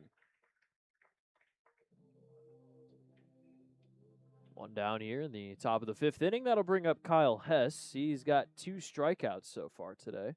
One looking, one swinging.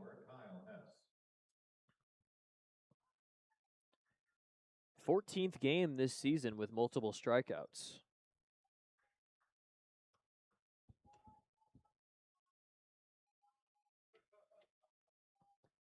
First pitch from Williman. Little high and away. Kyle Hess, 25-year-old from Mountainside, New Jersey. Most recently with Creighton. Before his first season with New York last year. As that one is a fly ball. Heading to foul ground, Logan Brown might have space. It will hit off the roof. That overhead foul ball brought to you by Heads Construction. Choose the best. Never regret it. Well, last season with New York, he hit 356 in 46 games. Had a very good first season in pro ball. He played 3 games against the Otters in that series last year. Ended up finishing at a 1-for-9. August 5th, he went 0-for-4. 0-for-2 on the 6th, and then 1-for-3 on the 7th. Good breaking ball. Called a strike, and it's 1-2. In that season, he had 5 3-hit games out of his 46. He hit 4 homers, drove in 24 runs. Grounder up the middle. Ranging is Salvaggio, but he bobbles it on the transfer, and reaching is Hess. See what they call that one. Might be an error, considering I think if that throw gets made, Hess is going to be out at first after looking at the replay. Really, I don't have any choice over it, though, so we'll be called a hit. So Hess gets his first hit of the day. That's the 10th hit now for New York today. They've been getting a lot of hits. First pitch inside for ball 1 to Jimmy Keenan, his third at-bat. He's 0 for 2. Struck out looking in the fourth, flew out to center in the second. 1-0 is called a strike. Hess over at first. He went 13 of 14 in stolen bases last season. This year he's 21 of 26. 1-1. Fastball just low and inside, and it's 2-1.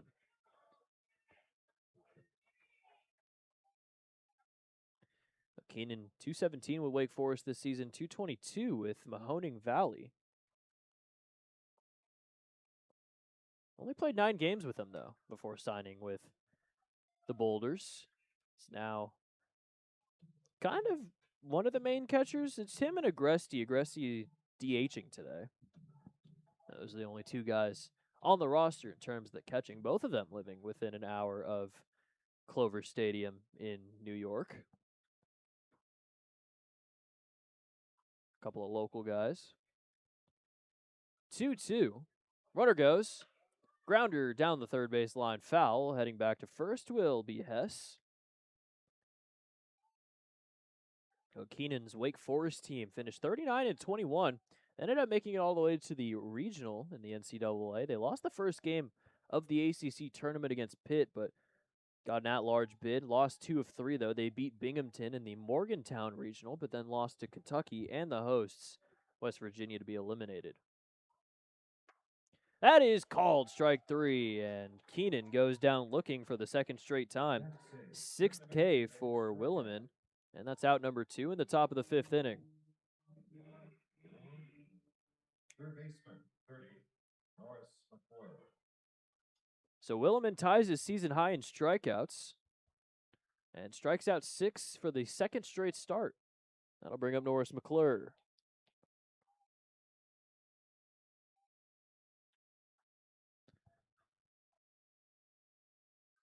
McClure already 2 for 2 today. He's been hitting the ball well off of Williman. He has a double in the second, a single in the fourth, and takes strike 1 in the 5th.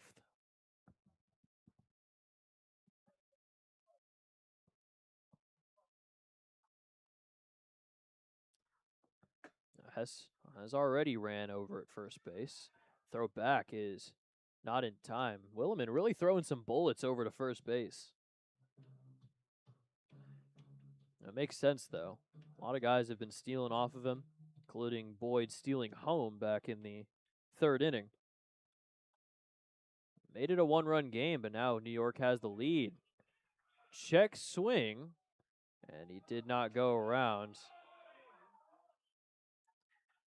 They just don't have enough umpires to do a check swing. Can't check swing over to third. There's nobody over there. They had to do the check swing over to second base, where I have about as good a view as he does.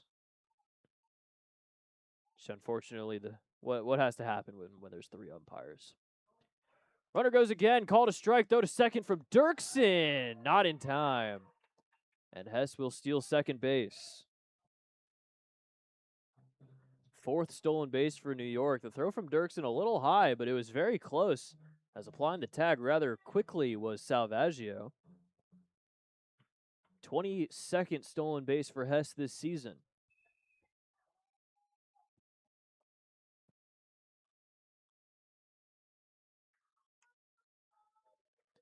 One, 2 to McClure.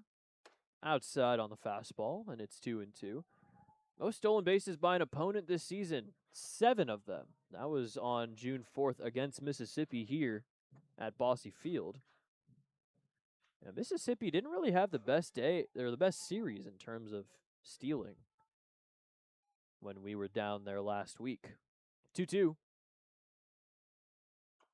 Fouled away over to the Otters dugout. We'll do it again here at 2-2.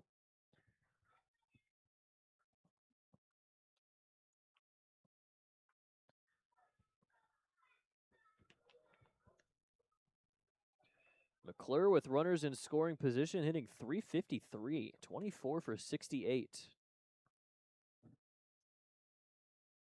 He does already have 2 hits today, ups his hit total to 69. 2-2. Curveball as he gets a piece of it, grounder over to first base, and it'll remain at 2-2. Most likely will be Williman's last inning. He's up to 102 pitches. Season high in terms of pitch count, 101 up until now. That still could go through 5 here. 2-2 yet again, and it's fouled away. Before this, he actually threw 101 pitches twice. One was on the 18th of June against Lake Erie. The other one, the 7th of June against Schaumburg. Both of those ended up becoming losses.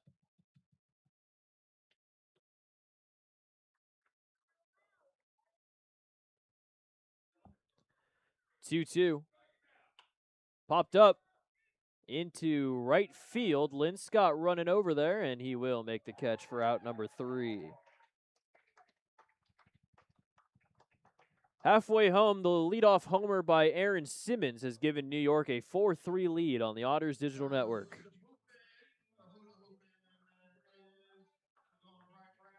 We got Josephine in the blue, Julia in the Otters gear. They're going to hula hoop for 30 seconds. Be judged gently by the honor bells. Whoever does the best is the winner and the best hula hooper in the building. So, go! Cheer them on, everybody. That's not cheering. Let's hear it.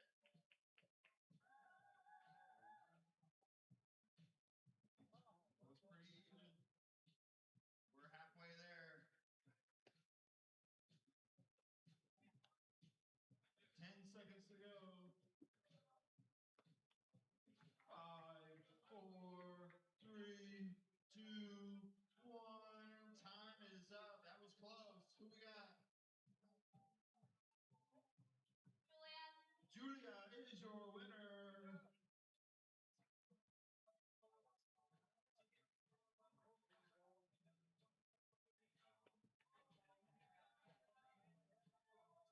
Fans, be sure to stop by the Otters Den Team Store for a special offer. 20% off dry fit apparel for $30. 5th inning's brought to you by Buffalo Wild Wings. Bottomless apps are now here. Dine and only. Visit either Evansville locations. 5405 Pearl Drive or 715 North Green River Road for details. Isaac Rohde back out there for a 5th inning of work. He is sitting at exactly 73 pitches. So could go 5, could go 6. You never know. But I think that's all we will see for Landon Williman. And if it is, he finishes with 5 innings. He's given up 10 hits, 4 earned runs, 2 walks, 6 strikeouts. So we'll get the loss if this score holds. But the Otters looking for something offensively here against Rohde. They got to him with 3 in the first and have not scored since. Fouled away, and it's 0-1 here. It's Ponder, Jones, and Logan Brown leading off in the bottom of the 5th inning. Somebody warming in the bullpen, and of course, it will be a lefty. It'll be Dylan Zentko. Called a strike quickly 0-2 against Ponder. He has a double in the first, a grounder to first in the 2nd inning. So 1 for 2 does extend his on-base streak, though, up to 15 games. Grounder over to third. That's a fair ball. Throw on to first from McClure is in time for out number 1.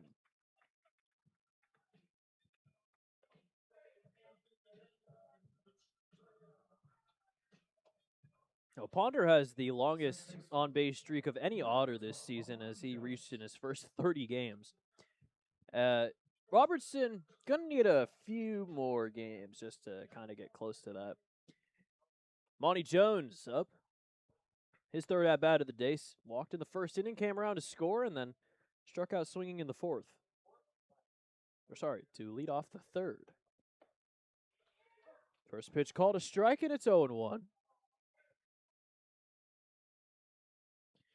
Rhodey spent his first 2 seasons with Clark. He had a .96 ERA in 47 innings his freshman year.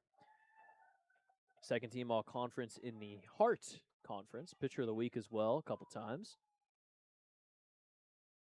10 walks, 70 strikeouts. Spent a lot of time in the Summer League, the Northwoods League, with the Duluth Huskies. Jones fouls it off himself, back to Rhodey, but it's called a foul ball. It's 0-2.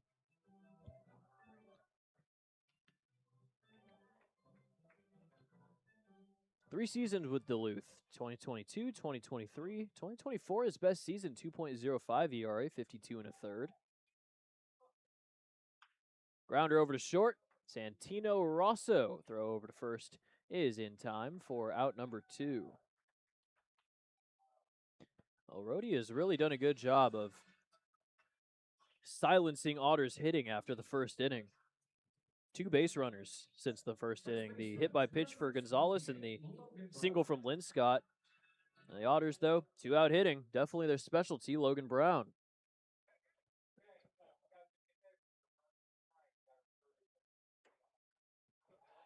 Called a strike outside edge, and it's 0-1. Rhodey spent some time this season on the IL, May 19th through the 26th, but otherwise he's been fully healthy for pretty much all of his pro career. Already 0-2 here against Logan Brown. 5 strikeouts for Rhodey.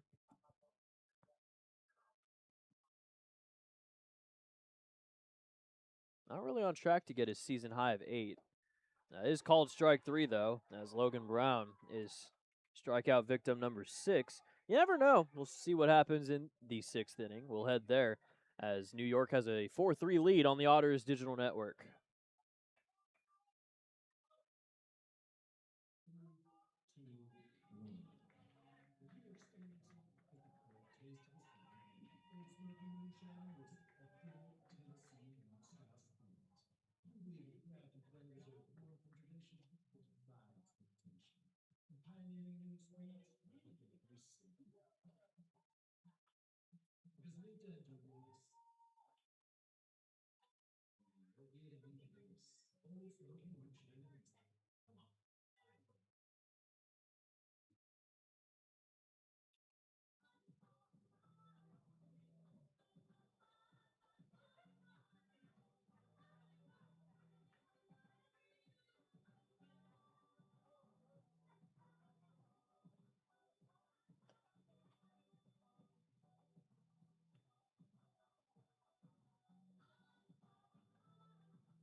Otters with a call to the bullpen. 25, Dylan Zitko into pitch. Zitko is on the mound, and Dirkson's behind the plate. Pitch catch batteries powered by the Answer Auto Repair East. Find your battery needs at the Answer Auto Repair East.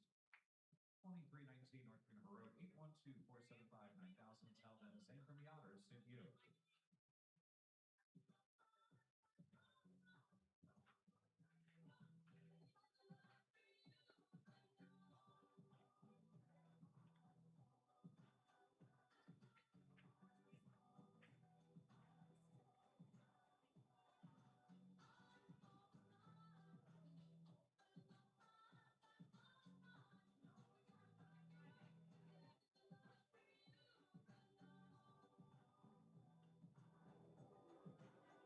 Pitching change here for the top of the 6th inning. Pitching changes, as always, brought to you by the Answer Auto Repair East. Find all your battery needs at the Answer Auto Repair East, located at 2319 North Green River Road, or give them a call at 812-475-9K. Dylan Zenko is into the game.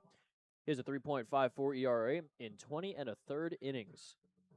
8 walks compared to 22 strikeouts. He threw an inning and a third, gave up a run. 2 strikeouts in his last outing back on Saturday against Mississippi.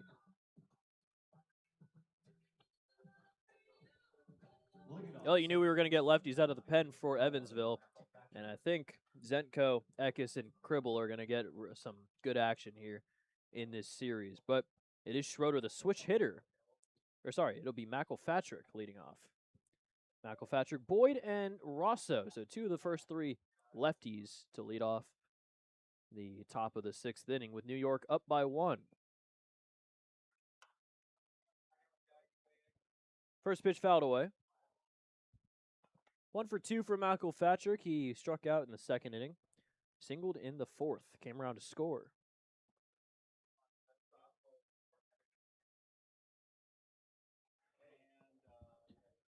The 0-1. Fly ball into right center field. Lynn Scott's under in, and he'll make the catch for out number 1. Good start from Lynn Scott getting the righty out first, and now he can face the 2 lefties with some relative ease. Center fielder 5, Julian Boyd. Nobody warming in the pen for New York, so Rhodey most likely getting the 6th inning. He is still in a relatively good spot in terms of the pitch count, up to 83. First pitch to Boyd. Shows bunt, and it's called a strike. Well, for Rhodey, his season high in innings pitched is a full 9. He threw a complete game against Ottawa on June 2nd. Gave up 5 hits, 1 earned run. It was just a solo homer. Struck out 6. That is ripped into left field and an opposite field single for Boyd as he is 3 for 3 today.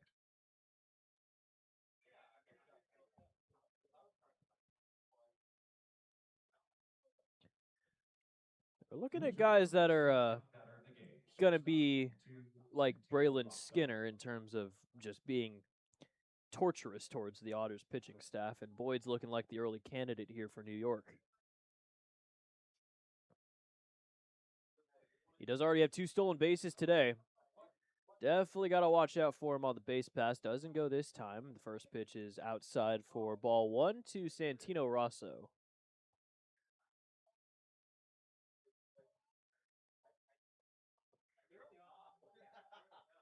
Rosso leads the team in doubles, RBIs so far this season. Swing and a miss, and it's 1-1. Now, Rhodey on the other side leads the team in strikeouts.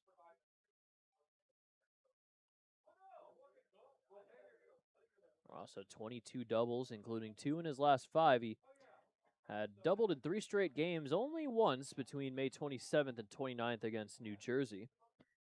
Doubled twice on June 25th against Tri-City. Doubled thrice in a 4-hit game, his only 4-hit game of the season. In his next game after that on the 26th of June against Quebec. 2-1 here with Boyd on first. Has not shown a sign of going yet, but you never know. Zenko definitely looking over to him. That is crushed foul. And it is 2-2.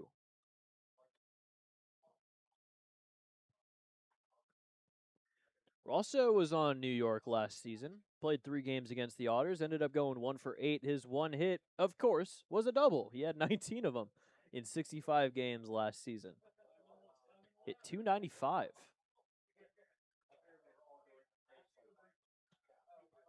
Two-two runner goes as it swung on and missed for strike 3. Throw to second is perfect, but it's not in time as Boyd takes second base, his 3rd steal of the day. Rosso strikes out, though. First K for Zenko, and that's out number 2. It's about as perfect a throw as you can get, but a great read from Boyd. He has 3 stolen bases today, and he's now up to 29 of 31.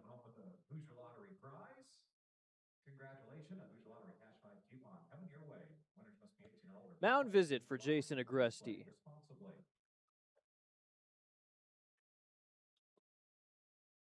Designated hitter 29, Jason Agresti. Agresti hitting a little worse against relievers compared to starters. 325 average compared to 357.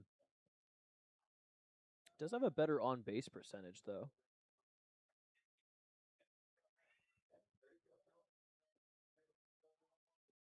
Oh for 3 for Agresti today. Grounder to third, deep third, long throw for Gonzalez to first in time for out number 3. And Dylan Zenko comes out of the pen and throws a scoreless 6th. New York still up 4-3, though, as we'll head to the bottom half on the Otters digital network.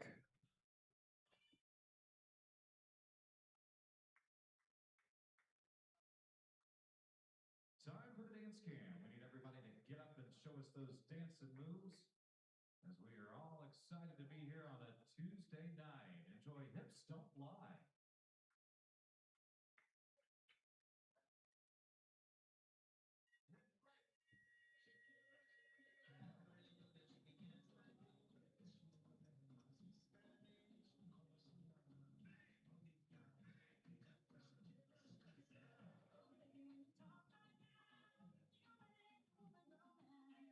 This is the United Fidelity Bank 6th inning. United Fidelity Bank, experience you need and service you deserve since 1914.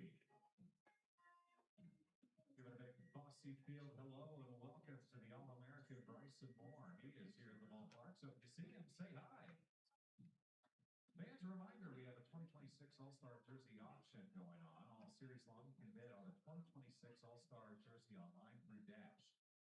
The auction will close on Thursday, July 30th at 8 o'clock, so be sure to get the bids in before time runs out. For more information on how to bid, visit the Evansville Otters Facebook page. Skip the line or bank from the comfort of your own home with self-service options at Heritage. Sixth innings brought to you by United Fidelity Bank. The experience you need and the service you deserve since 1914. Otters trying to tie the game up against Rhodey, who has been pitching great since the first inning. Now he's thrown 4 straight scoreless innings. It'll be Gonzalez, then Pierce, and then Castillo leading off.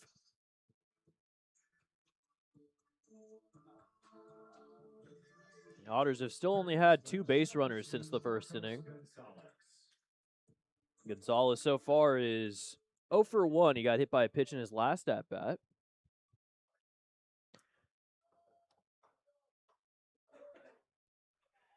First pitch called a strike. Rhodey trying to go 6 innings for the 7th time this season.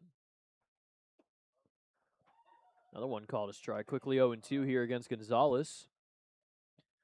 First man warming up out of the bullpen for New York. Anthony Leak is the first man out there. 0-2 is a foul tip. Didn't get caught by Keenan, so it will remain at 0-2.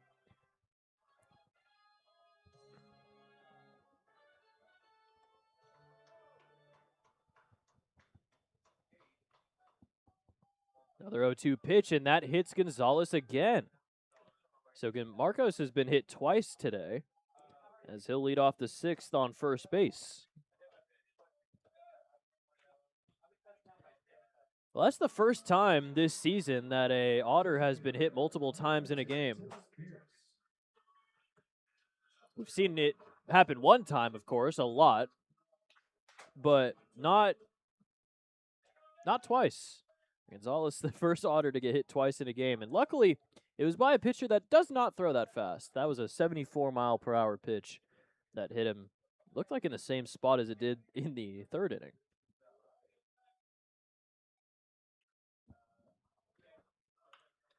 Grounder over to short. Rosso toss to second for 1. On to first, and that's going to get away from Hess at first. Dennis Pierce is heading for second base, and the wild throw gets Pierce into scoring position.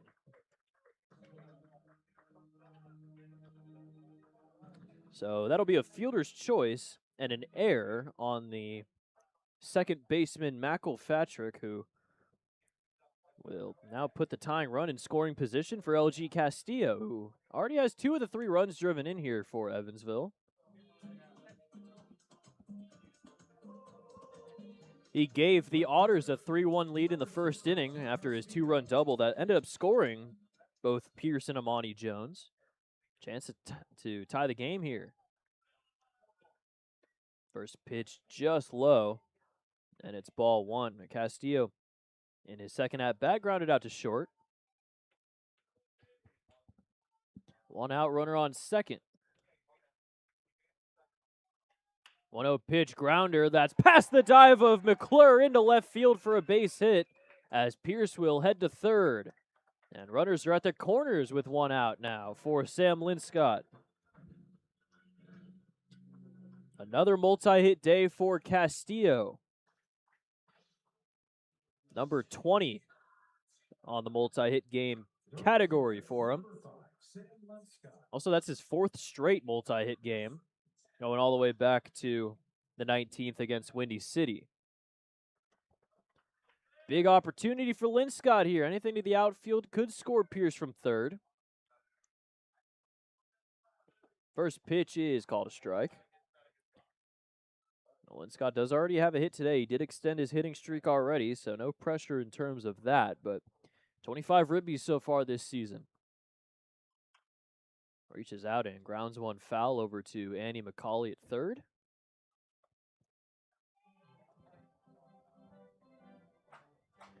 Quickly 0-2 here against Linscott. Already 6 strikeouts for Rhodey today.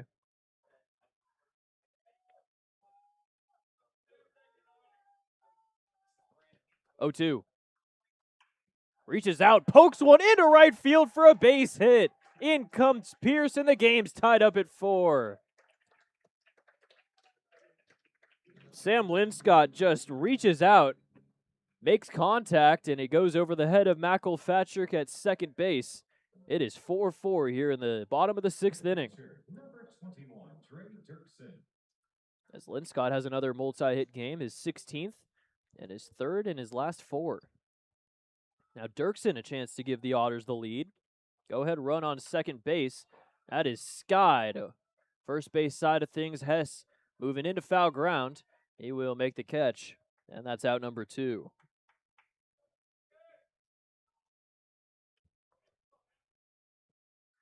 No, bottom of the order, TJ Salvaggio. Does perform quite well in these types of scenarios. 13 two-out RBIs.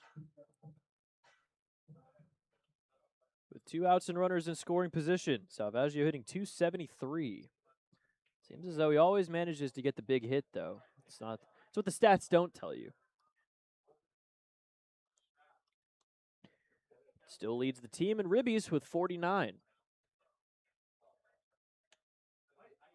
0-1.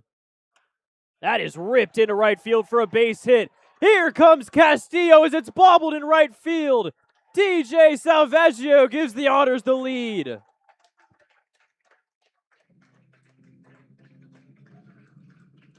Into third is Linscott. There's a reason he's called Mr. Clutch, and that is exactly why. 97 opposite field, and Rhodey's day is over.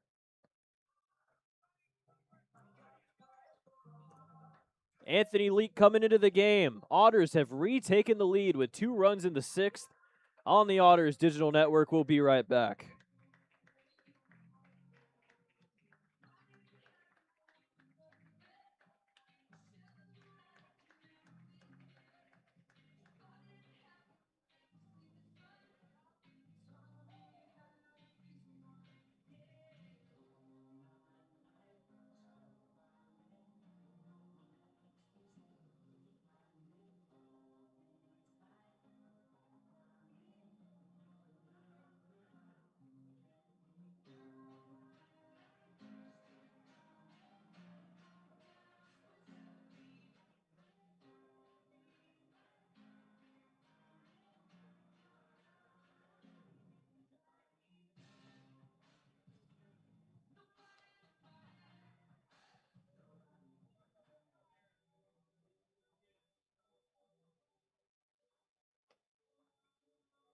New York with a call from bullpen. 28, Anthony Lee in to pitch. Leak on the mound. Keenan behind the plate. Back at it here in the bottom of the 6th inning as Anthony Leak is in to pitch for New York. For now, Rhodey's line to finish is 5 2/3, 7 hits, 5 earned runs, 1 walk, 6 strikeouts. As Dylan Zenko is now the pitcher of record for Evansville if this score holds. And Rhodey would be the pitcher of record taking the loss. Leak is at a 6.34 ERA and 44 innings pitched so far. He has 2 saves, but he's coming out of the bullpen here in the 6th inning. 2 runs already in for Evansville. 23-year-old from Pelham, New York, village in the NYC metro area, so he's one of the local guys for the Boulders. His last outing was back on Sunday. He threw 2/3 of an inning scoreless against the Sussex County Miners. He'll face the top of the order here, Ponder, with runners at the corners. Otters already have the lead, now can extend it. Ponder does already have a hit today, but he's 1 for 3. Runner goes, and Salvaggio stays perfect. He takes second base. 16 for 16 for Salvaggio. 2 in scoring position for Ponder.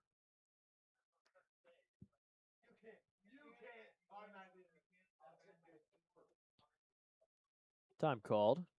Ready to go here. Called a strike, and it's 0-2.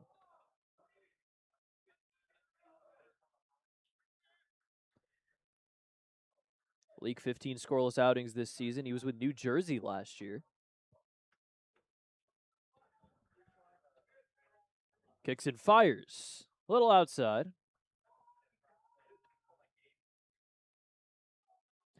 Makes it 1-2 here against Ponder. He doubled in the first inning, came around to score. A couple groundouts since then, though. Otters getting out hit 11-7, but now in the lead 5-4. 1-2. In the dirt, blocked by Keenan. Evens the count up 2-2. He's given up 31 earned runs. It's been the hits that have kind of been an issue for Leak so far this season. But he has 22 walks compared to 40 strikeouts. He has 10 games with multiple Ks this season. Had 6 on July 5th against Trois Rivières. That's his season high. Ponder stays alive, fouls it back to the netting. 2 saves. His saves were on June 16th and July 10th. Both of those were against Down East. It's been a little sporadic, though, out of the bullpen. Tyler Vail, the team leader in saves.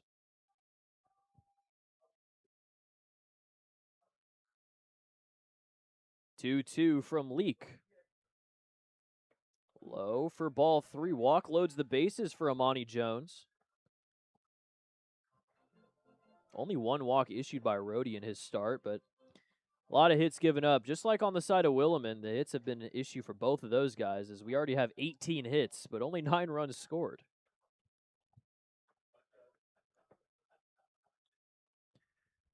Payoff here from Leak with 2 outs. That is popped up foul behind home plate. It's the roof, and we'll do it again at 3-2. Ponder, 2 outs, runners in scoring position. He's hitting .611. 11 for 18. He thrives in these situations. Another payoff. Inside, a great take, and that's ball 4. So Leak comes in and walks the first batter he faces. Second walk issued by New York pitching today, and the bases are loaded with 2 outs for Amani Jones. Second baseman, number 12, Amani Jones. So Linscott on third. Salvaggio on second. Ponder on first. 2 outs. Amani Jones, big spot here. 0 for 2. Inside, called strike 1. Amani Jones, 2 outs, runners in scoring position. 208. 5 for 24.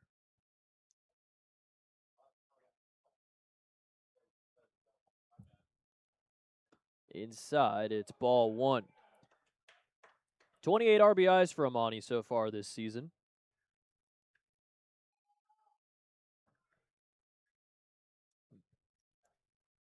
In terms of 2-out RBIs, he has gotten 12 of them. 1-1 just hits the zone outside edge, and it's 1-2. Now, Leak could still get out of things here, even though the Otters have already taken the lead back. It's been the RBI single from Lynn Scott and the RBI single from Salvaggio to give the Otters the lead back here, 5-4. 1-2 from Leak. Popped up foul.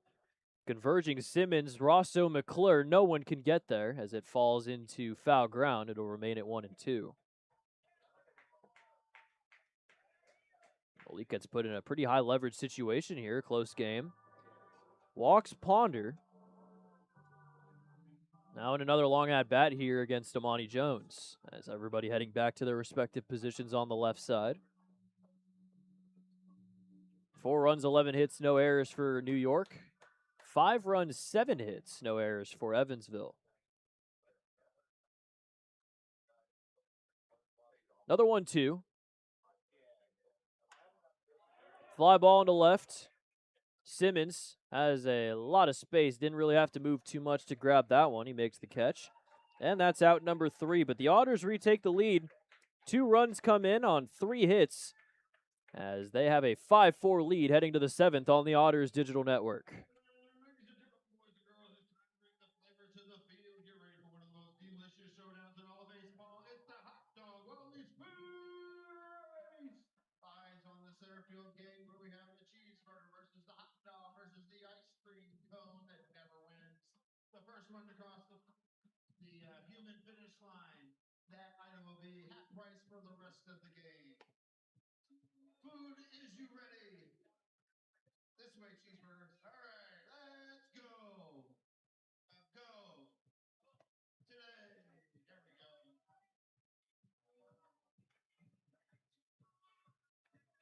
The cheeseburger's like the freeze. Shock Bill to go.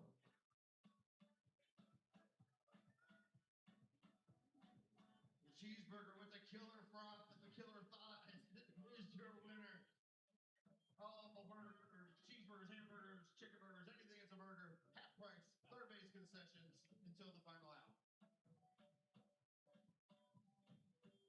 This is the Jacobs Pub, 7th inning. Jacobs Pub is proud to support the Evansville Otters in Jacobsville neighborhood. Be sure to check out First Fridays on North Main. Jacobs Pub at 607 North Main Street.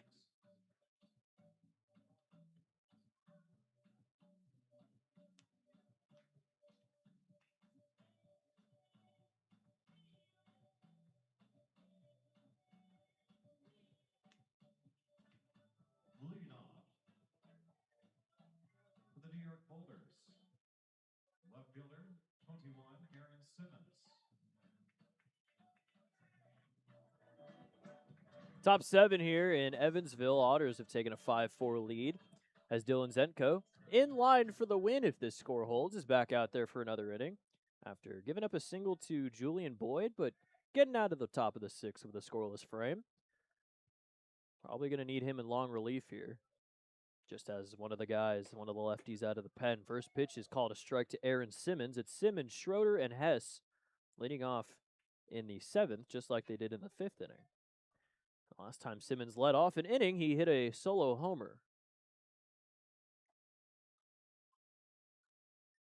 A little high, and it's 1-1.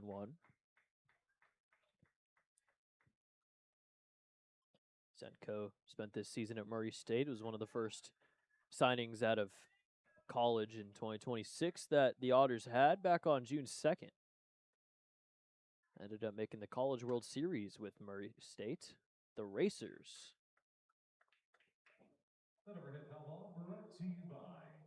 That was back in 2025, though. 2026, they won the first 2 games in the Missouri Valley Conference Tournament, but then they lost their next 2. In 2025, Murray State had a lot of upsets. That is strike 3 as Simmons swings and misses. Second K for Zenko. German American Bank strikeout number 8 for Otters pitching, as that'll bring up Schroeder. A 2025 Murray State team, 44-17, won the Missouri Valley Conference Tournament. They upset Georgia Tech and Ole Miss in the regional, and then they won 2 of 3 against Duke to make it to the College World Series, but then they lost 2 games against UCLA and Arkansas. Ripped into left field on the first pitch, and Schroeder has his first hit of the day. Hit number 12 for New York. Well, the Otters did win, even though they were out hit on Sunday. It increased their record when being out hit to 2-17. Chance to make it 3 here, as New York, while losing, have 5 more hits. As time is called, ball in right field, getting away from the bullpen. Speaking of, there is a player warming in each bullpen. Anthony Tomczak in the bullpen for Evansville. Let's take a look at New York. And it's not for a challenge. So I was go to New York for a challenge in the MLB, but they're just here in the bullpen today. Bunt showed. It's going to hit the dirt as it's pulled back and called ball 1. Scott Harper is in the bullpen for New York.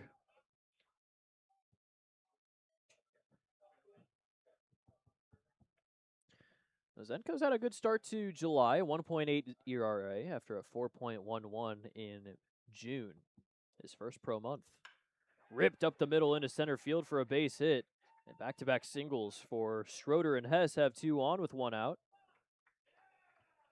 For Jimmy Keenan. 31, Jimmy Keenan.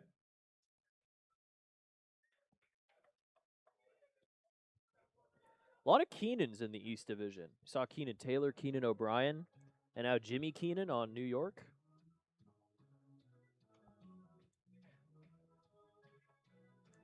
Max Peterson coming out. See if they make the switch here. They will, as 2 righties out of the next 3 are in. So Tomczak will come into the game. Zenko's out. Still a pitcher of record if Tomczak is able to get out of this inning scoreless. We'll have a pitching change. We'll be right back here on the Otters Digital Network. Otters still up 5-4.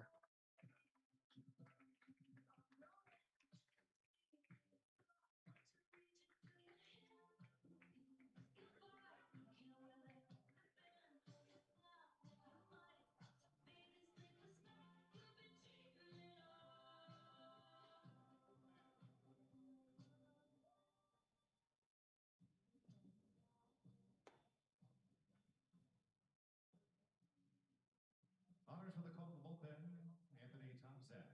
In to pitch. Tomczak is on the mound. Dirksen behind the plate. It's powered by the Answer On Repair East. Find your battery needs at the Answer On Repair East.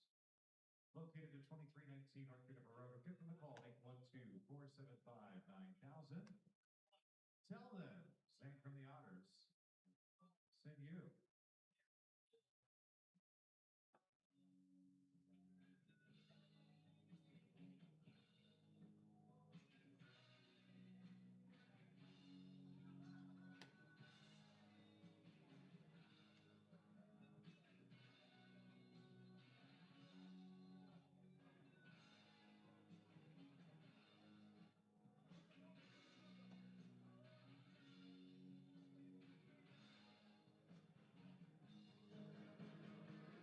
Another call to the bullpen as Tomczak is into the game. Anthony Tomczak at a 5.27 ERA in 13 2/3 innings. Through a scoreless frame back on Sunday against Mississippi. Did walk into the tying run, but the Otters ended up winning in the 9th on that double from Dennis Pierce, so kind of got off the hook, and that run wasn't earned to him.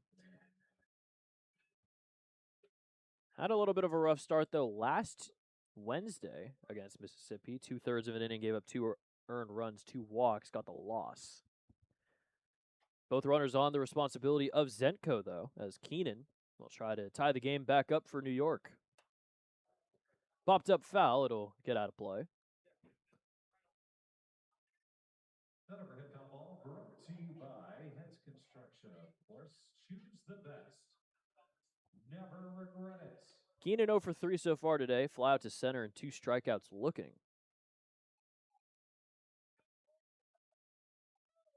0-1. Outside on the fastball.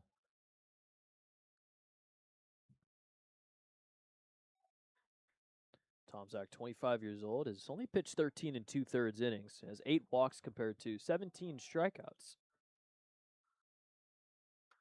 Fouled back to the netting, it's 1-2. Jimmy Keenan has already struck out 3 times in his 5 games this season. His first pro game, he struck out 3 times. Another one of the guys on New York that's going to strike out a decent amount. Talked about Fritz Genther earlier in his 103 Ks. Swung on and missed strike 3, and that is a big out number 2 for Tomczak as he gets Keenan swinging this time. 3rd time that Keenan has gone down on Ks. Norris McClure. Last opportunity here for New York in the 7th. McClure does have 2 hits already, though. 2 for 3. Doubled in the 2nd inning, singled in the 4th, flew out to right in the 5th. Has 2 on here with 2 outs. Fouled back to the netting, and it's 0-1. Both those hits for McClure didn't bring in a run. Chance to here. He has 40 RBIs this year.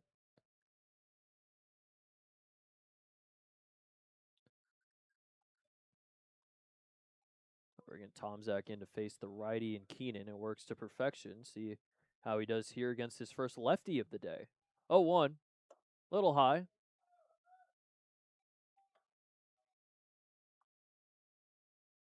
The 1-1.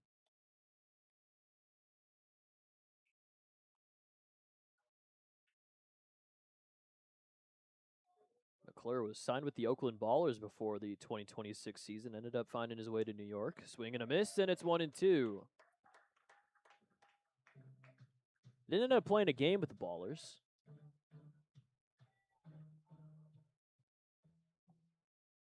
The Ballers not necessarily having the greatest season in the Pioneer League. It's mostly the Billings Mustangs and the Long Beach Coast that are really taking care of business in the Pioneer League. 1-2. A lot of dancing at second base from Schroeder. Fouled away. We've already seen a steal of 3rd from Boyd. Best construction. Choose the best. And never regret it. Schroeder at second. 10 for 12 on stolen bases this season.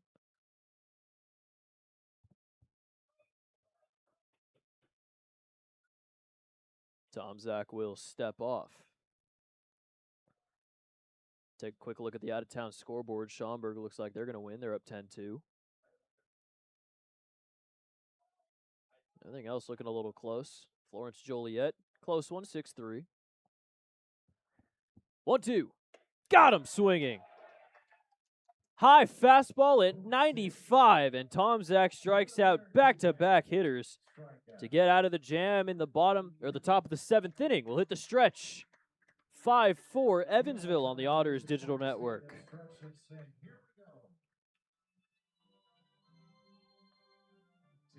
me out to the ball game. Take me out to the crowd. Buy me some peanuts and Cracker Jack.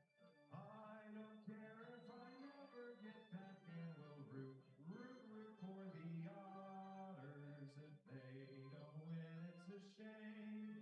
For it's 1, 2, 3 strikes, you're out at the old ball game. Nicely done. Let's get some runs.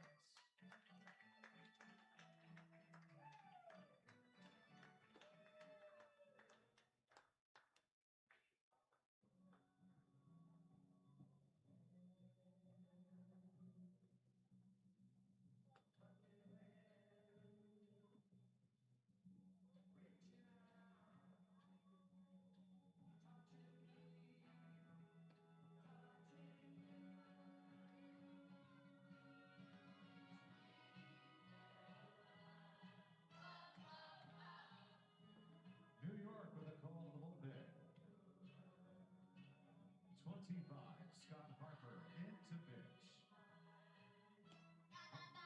Harper is on the mound.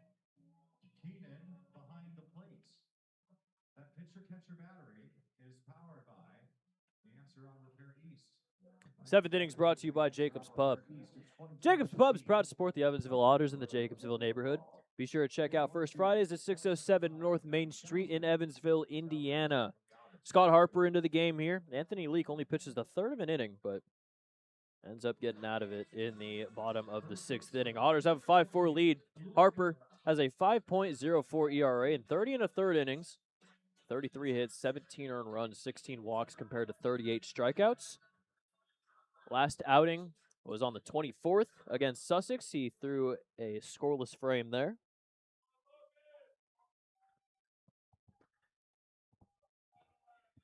Logan Brown, Marcos Gonzalez, Dennis Pierce leading it off here in the bottom of the seventh after a very electric top half.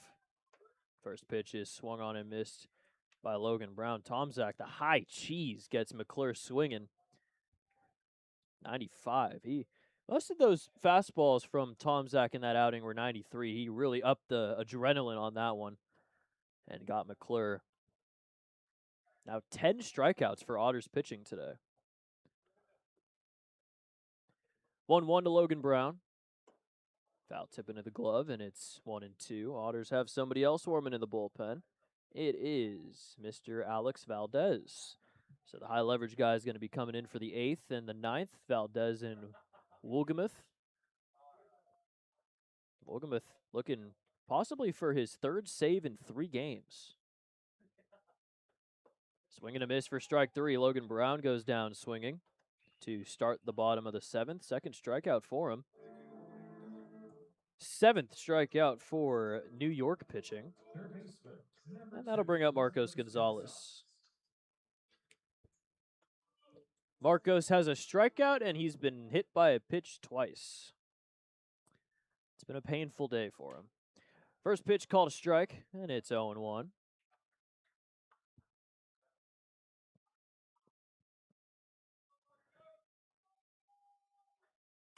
Ripped down the line, but foul. Off the roof and into shallow right field. Harper from Shanahan, Illinois. Probably should have learned how to pronounce that. A little southwest of Joliet, where the Slammers play their home games. 24-year-old, standing at 6'1", as that one is called strike 3, and Harper has back-to-back Ks to start the bottom of the 7th.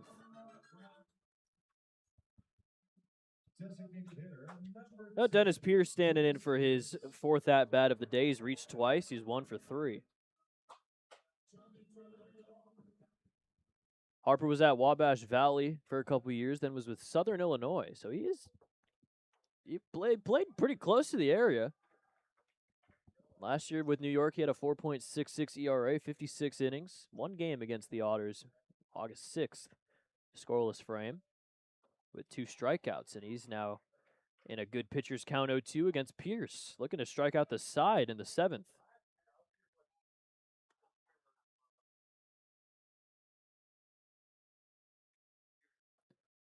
Pierce calling his hitters timeout.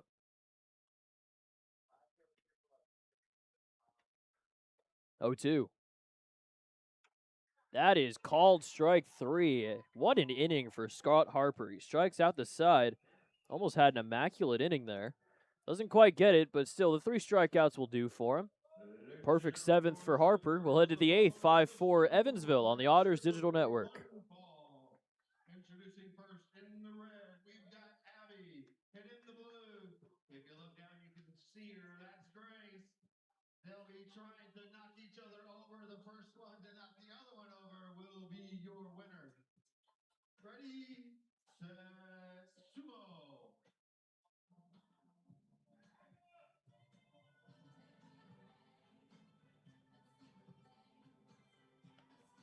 The most polite sumo ever.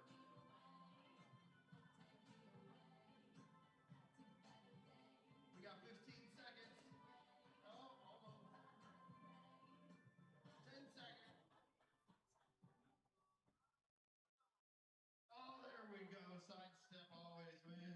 Your winner is Grace. Sumo's brought to you by Rollins by the River. Don't miss a Friday fish fry featuring all you can eat crispy fish, hush puppies, fries, and coleslaw. Only $18. Visit them online at robertsbytheriver.com.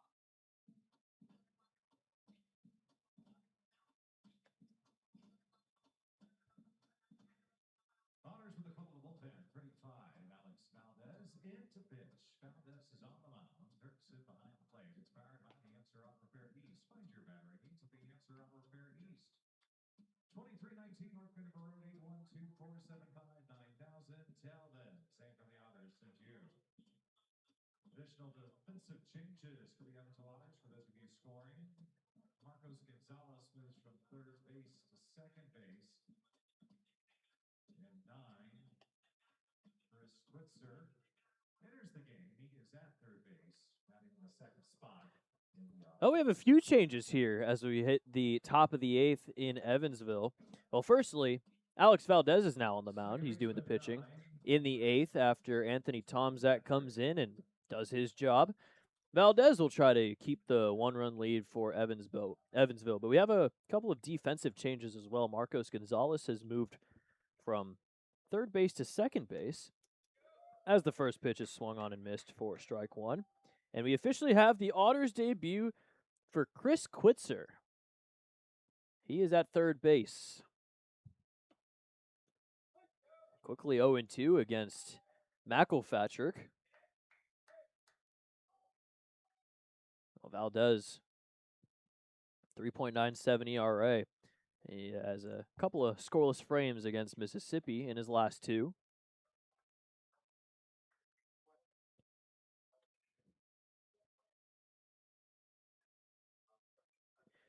One, two.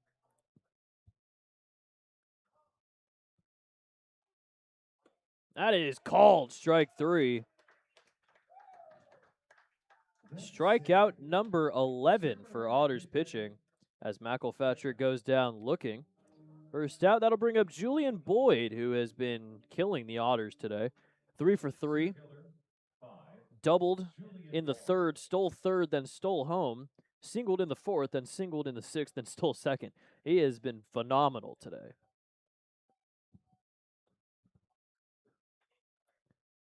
First pitch is called a strike. 94 on the fastball from Valdez. So Switzer over at third, new signing for the Otters. He's been in the game, though, for a long time. 11 different leagues in his 9-year indie ball career, as that one is fouled off of Dirksen. He's 31 years old. He's from Buffalo, just like LG Castillo. In his first season with the Otters, of course, but his 5th in the Frontier League, including 3 with these very New York Boulders.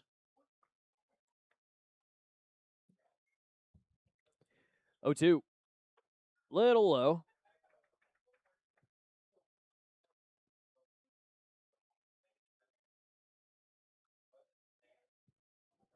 Valdez looking to try and get Boyd out for the first time today. 1-2 pitch from him. Fouled away. Foul ball brought to you by Heads Construction. Choose the best, never regret it. Brought to you by Heads Construction. Choose the best and never regret it.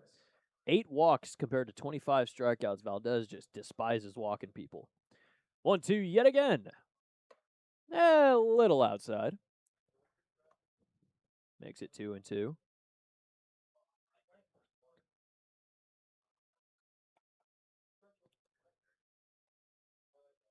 Valdez working pretty quickly here. Now waiting a couple seconds. Now kicks and fires. Swung on it, missed strike 3. 12 strikeouts for Evansville. And there's 2 outs in the top of the 8th.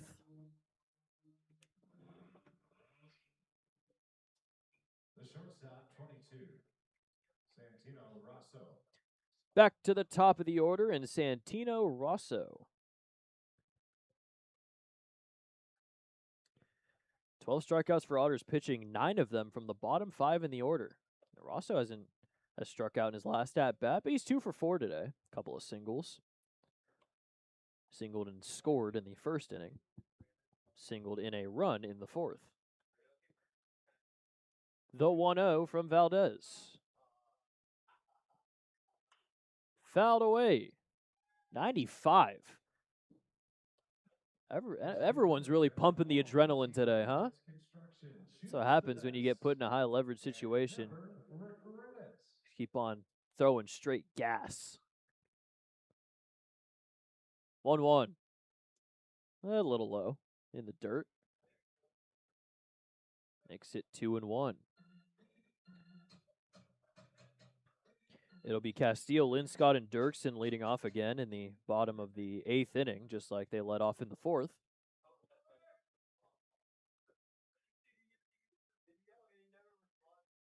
2-1. Just a bit outside, and it's 3-1. That was a close one. A very good take, though, from Rosso. Makes it a 3-1 count. Mentioned Valdez doesn't like walking guys. 3-1. He does here. Rosso takes ball 4. He'll head to first. Only the third walk, though, issued by Otters pitching. Rosso will take first. He reaches for the 3rd time today. Representing now the tying run with Jason Agresti up. Designated hitter, 29, Jason Agresti. Could be the last chance for Agresti to extend that hitting streak. 0 for 4 today.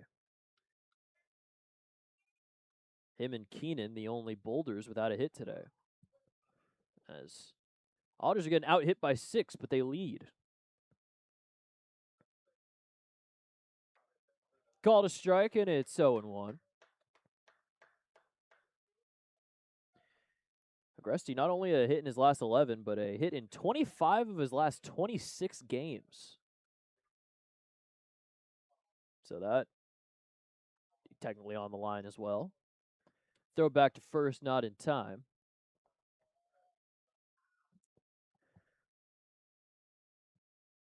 Agresti 52 RBIs this season. Rosso on first does already have a stolen base. He stole second in the 1st inning en route to him coming in.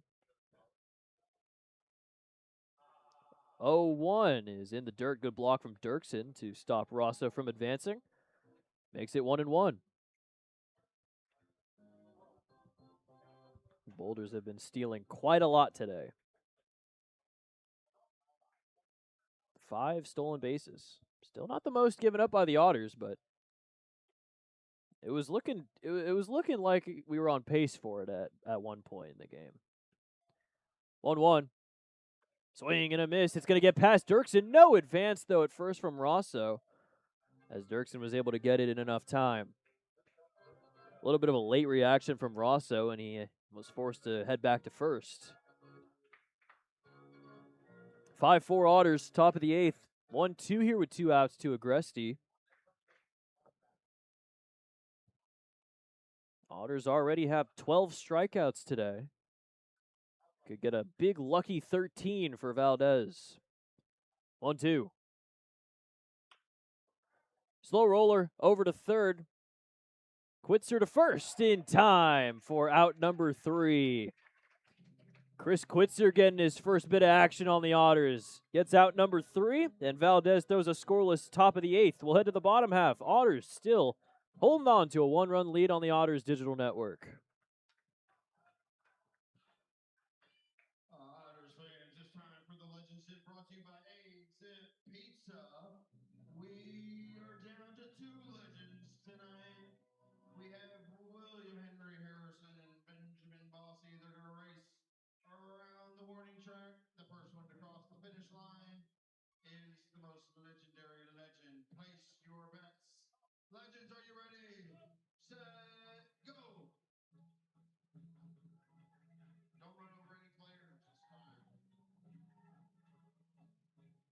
Oh, there goes Bossy. Your winner, Benjamin Bossy.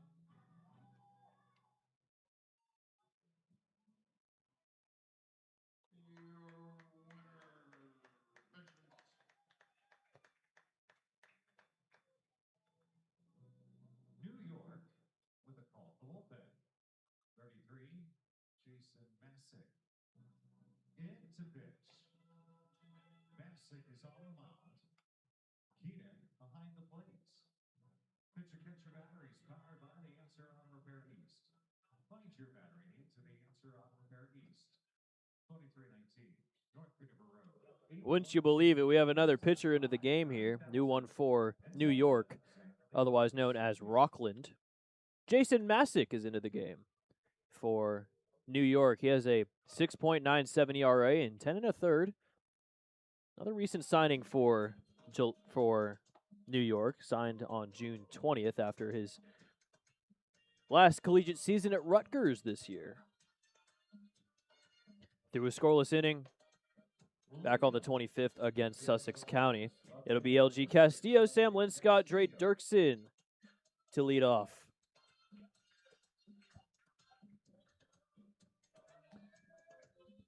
Castillo, 2 for 3 today. 2-run double in the first. And then a grounder to short. Single in the 6th. He came around to score.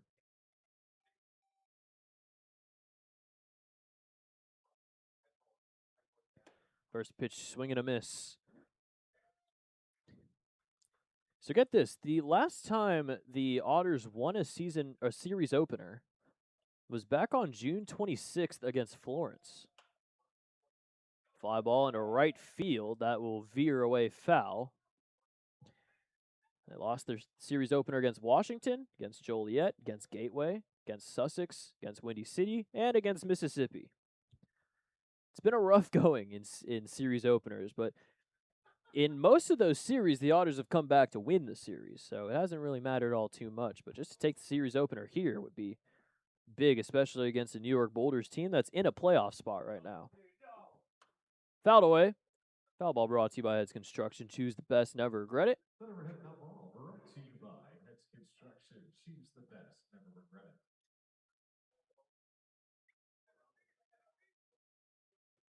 it. 0-2 yet again. Fouled away yet again.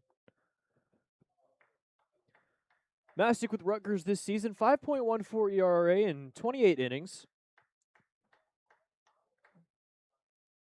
Out of the bullpen, 15 walks, 26 strikeouts. Ripped up the middle into center field. LG Castillo has a 3-hit game as he leads off the bottom of the 8th with a base hit. Castillo, 5 3-hit games. His other 4 3-hit games all came in a row between June 11th and June 14th. Now, 3 for 4 today. Linscott, he's 2 for 3 already today, so he's got a chance at a 3-hit game. Shows bunt, drops it down the first base line, but it's foul. We'll see if it keeps going fair. No, it's picked up at first as Linscott was running to first. Hess picked it up while he was running. Otters 3 outs away from tying their win total from last year. They went 40 and 56. 3 outs away from 40 and 25. Isn't that something?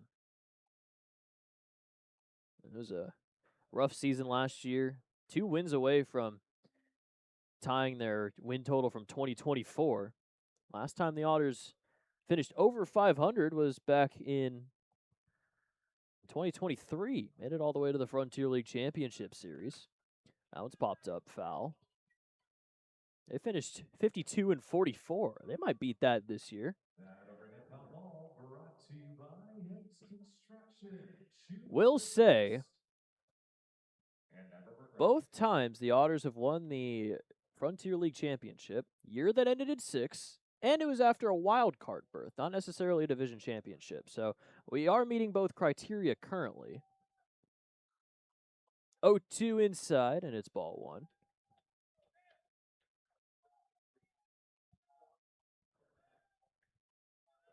Linscott in a good little battle here with Masick.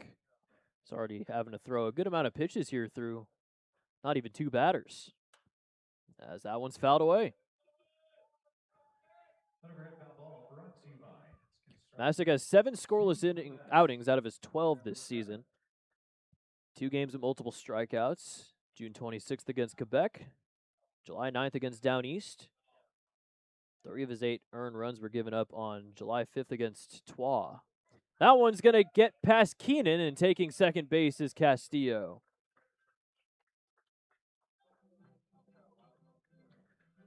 Wild pitch for Masick will advance LG into scoring position. And it makes it 2-2 against Linscott as we'll have a mound visit, which means we'll take a look at the out-of-town scoreboard. Who doesn't love the out-of-town scoreboard? 10-2 Schaumburg still leading over Mississippi. Sussex and Ottawa, very low-scoring game. 1-0 in the 6th inning of Game 2 of their doubleheader. 7-1 Windy City's up on Gateway. 9-2 Tri-City's beaten down east. Florence beat Joliet, so if the Otters win this one, they stay in that position. Just a little in front of Florence. We talked about the games earlier, though. New Jersey, Lake Erie got shut out. Washington beat Brockton. 2-2, fly ball. Shallow right field. McElpatrick will make the catch, and that's out number 1.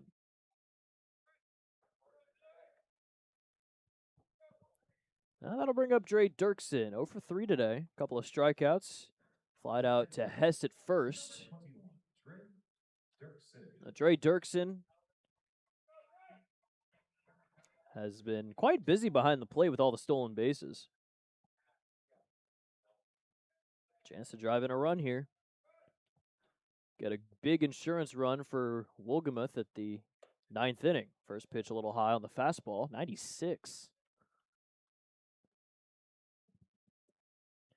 Wolgemuth, though, looking for his 3rd save in 3 games after not really pitching for a decent amount of time. There was a lot of games between the Otters and their opponent in which they just didn't have a chance at a save situation. Either they were losing by a lot or winning by a lot. Mostly winning by a lot, which is good, but up until this weekend, Wolgemuth really wasn't used all that much. But now, 3 straight games, we're going to need him. 2-1, fastball 97. Wow. 2-1. There's a grounder over to second base. McElpatrick will throw on to first in time for out number 2. Advancing to third is LG. The shortstop, number 19, TJ Salvaggio. El Salvaggio ended up getting the big hit to give the Otters the lead. Now he can get a big insurance run in the 8th. The runner at third and 2 outs. There's a lefty warming in the bullpen for New York. That's a chopper over to third, snagged by McClure. Throw on the run is dug out at first by Hess. A good play on the defensive side from New York. And that's out number 3. It's time for Wolgemuth for the 9th, looking for his 4th save of the year. It's a 5-4 game, 3 outs. Otters away from a 5th straight win on the Otters Digital Network.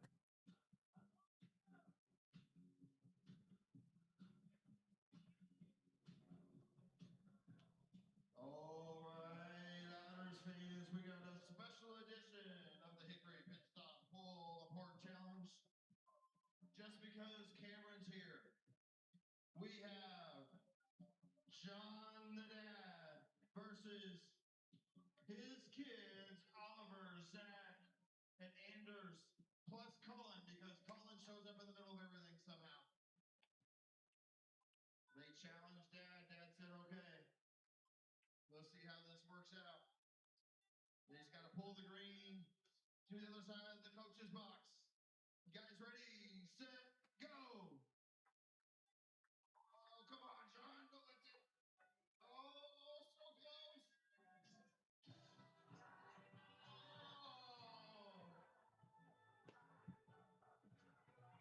It's over. It went past the line. Man, you held on pretty good. Kids win today. Thanks to Cullen. And thank you to Hickory Pit Stop for the Pull Apart Challenge. We're heading to the McMahon exterminating 9th inning after the McMahon exterminating 8th inning. Remember, who can have all your pest control needs? McMahon can. Skip the line and make them the comfort of your own home with self-service options and Heritage. Heritage proud partner of Evansville Otters baseball.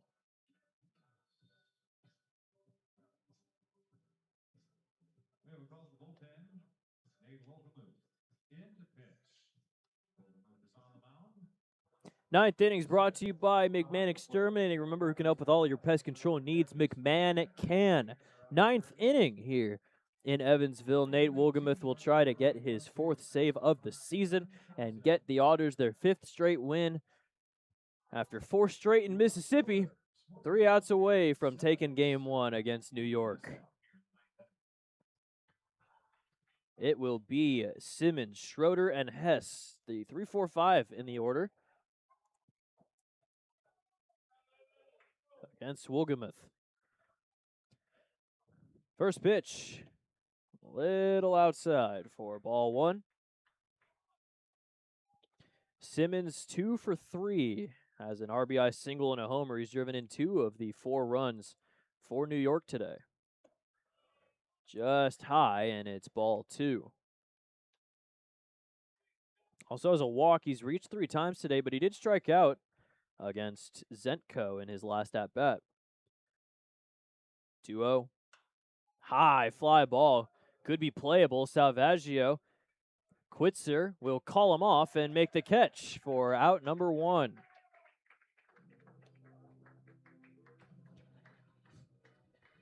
So Chris Quitzer gets the last out of the top of the 8th and first out here in the top of the 9th. 1 out, John Schroeder. Next up, Wolgamuth is yet to give up an earned run in 5 innings. He threw a scoreless frame on Sunday and ended up getting his 3rd save. 2 walks, 6 strikeouts for him. First pitch just low, and it's 1-0. Schroeder 1 for 3, walked in the 3rd.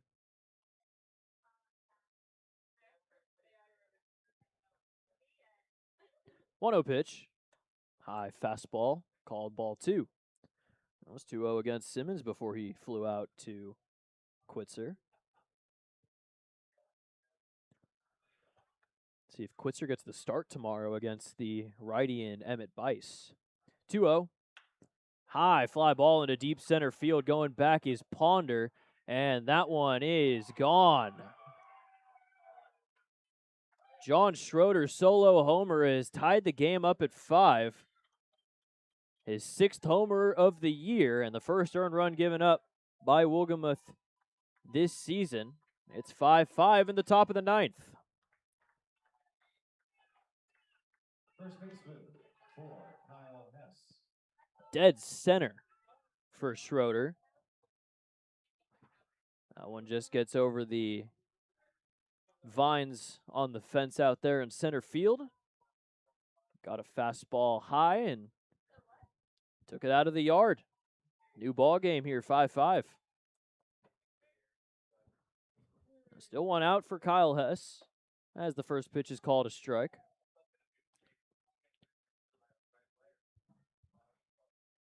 It's a blown save for Wolgamuth, but Otters still have a chance in the bottom half to walk it off as the bunt attempt is foul, and it's 0-2. Hess 2 for 4 today, 2 strikeouts, 2 singles.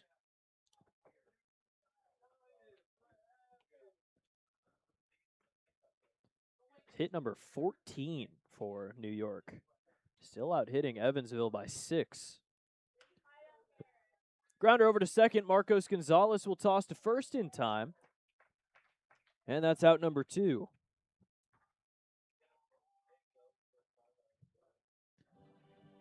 Oh, 2 down. That'll bring up Jimmy Keenan, 0 for 4 today. Catcher 31. Jimmy Keenan. He has 3 strikeouts already. Doesn't have 4 in a game yet this season.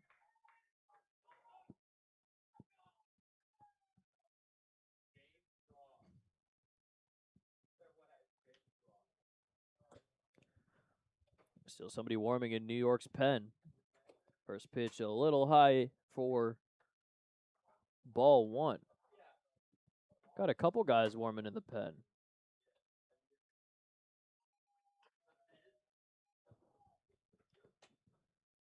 Tyler Vale, one of them. Fly ball into shallow right field, and that will drop in for a base hit. Jimmy Keenan has his first hit of the day, and now he represents the go-ahead run at first base. That one just fell right in between Gonzalez, Brown, and Linscott.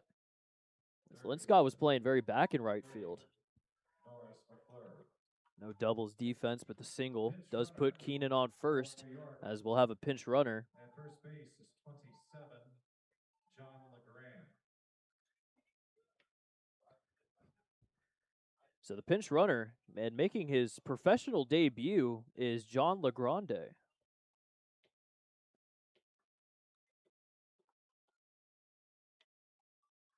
So very, very important time to make your pro debut.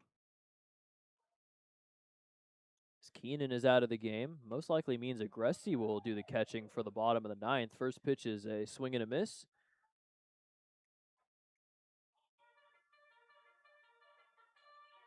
Well, LeGrande was at St. John's this season. Went 27 for 40 on stolen bases, so he's another guy on New York with some speed. 0-1. Doesn't go. Kind of fakes out Dirksen a little bit, but definitely ready if he is going.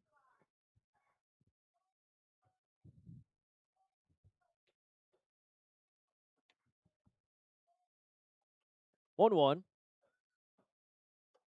outside, and it's 2-1. Now the Otters have not had a walk-off win in a long time. We saw 2 in the first 3 games, and pretty much nothing since. 2-1, runner goes. That is going to get past Dirksen and not into the dugout. So taking second is LeGrande. He moves into scoring position with 2 outs, and it's a 3-1 count now to McClure.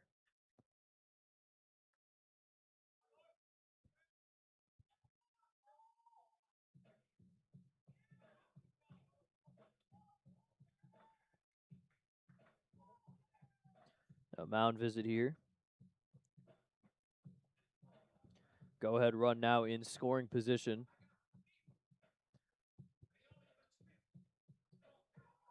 McClure.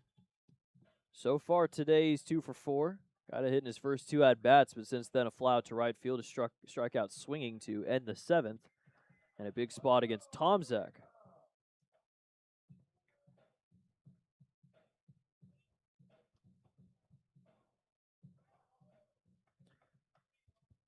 So they're going to put McClure on here.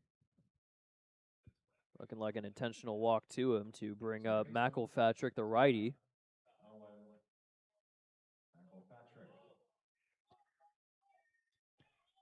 So big spot here for the rookie, Owen McElpatrick, with the rookie, LeGrande, representing the go-ahead run on second base. First pitch from Wolgemuth. A little outside for ball 1. Good take from him.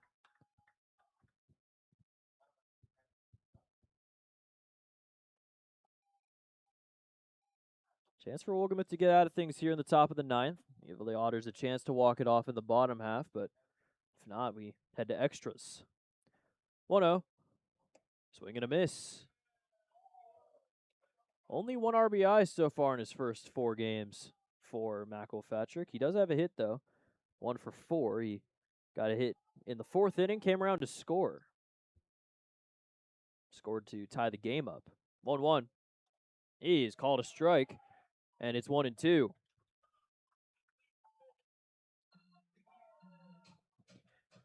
Now, still a chance for Wolgemuth to get out of things here, keep the game tied up. 1 strike away from doing so, but Schroeder's solo homer has sort of boosted momentum on the side of the Boulders. Definitely want to get this last out here, especially with Boyd on deck, as he's 3 for 4 today. 1-2. Low and away, but Dirksen saves it from going past him.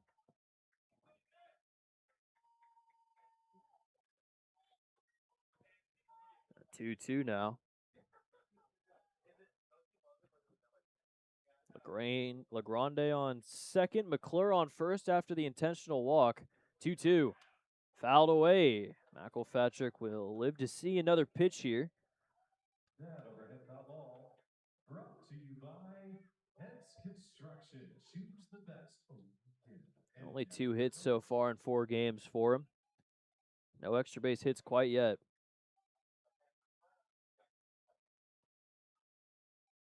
Marcos Gonzalez covering over at second.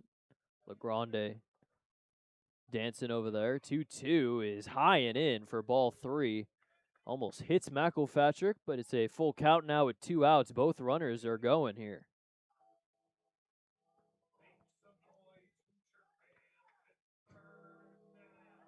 Walk loads the bases for Boyd.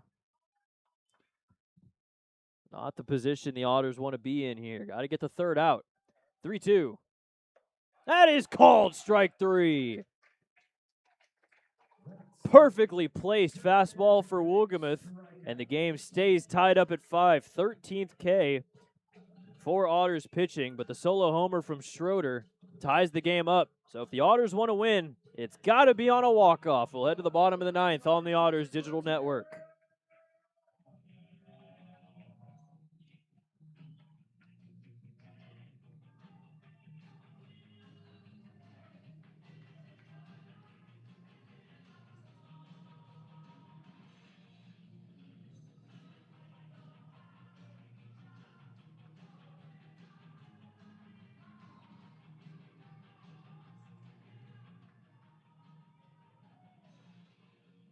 New York with a call to the bullpen.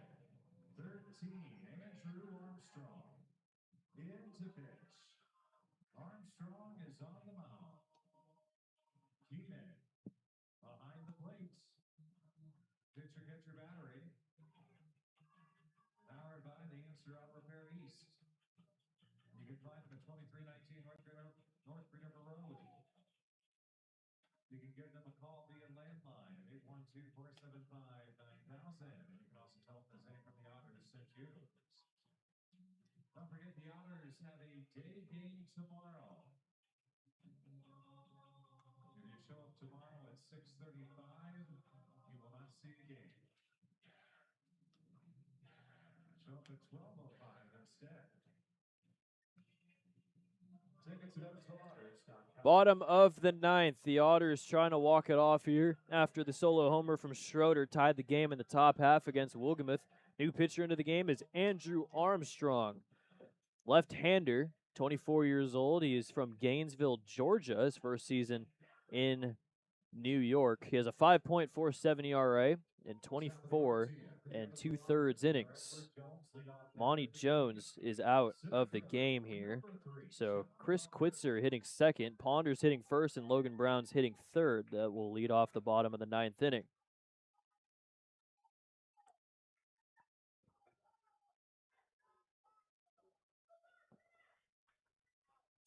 First pitch, grounder to first, snagged by Hess. He'll tag the bag, and that's out number 1.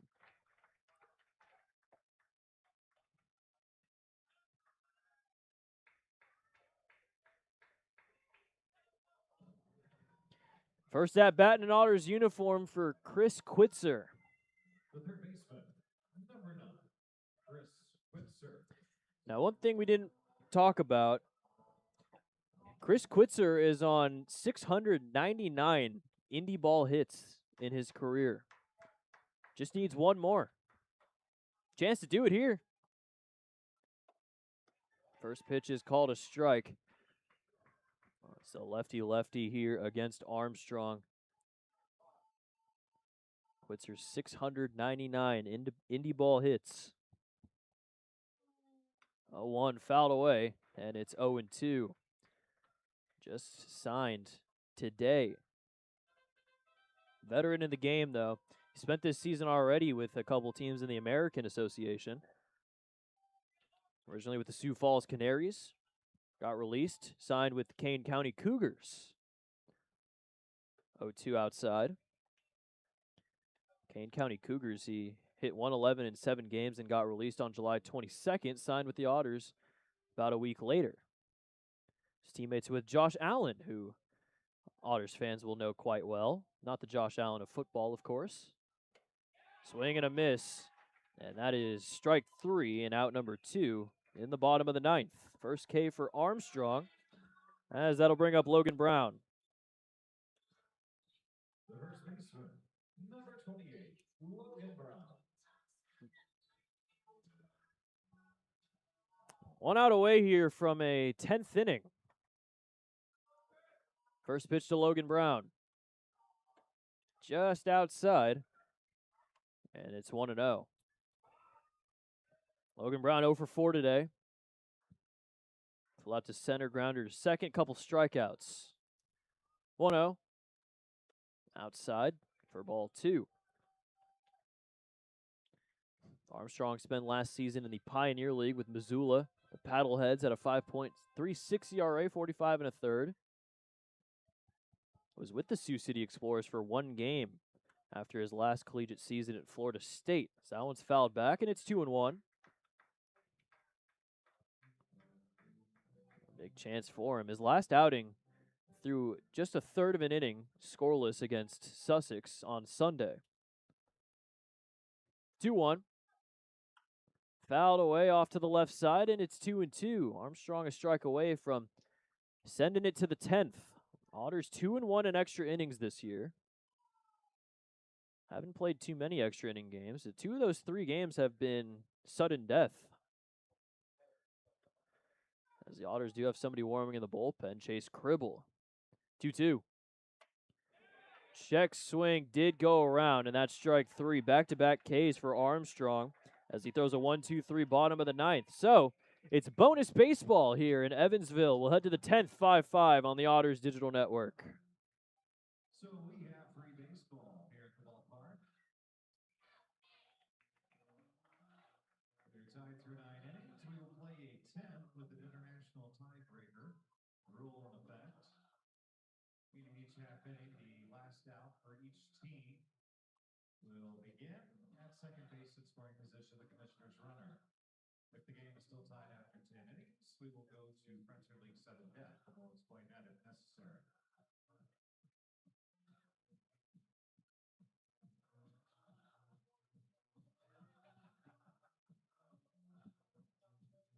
Otters call the bullpen, 11, Chase Cribble. Into pitch. Cribble is on the mound, Dirksen behind the plate. It's powered by the Answer Auto Repair East. Find your better needs at the Answer Auto Repair East. In case you forgot, it's at 2319 North Peterborough Road. That telephone number 812-475-9000.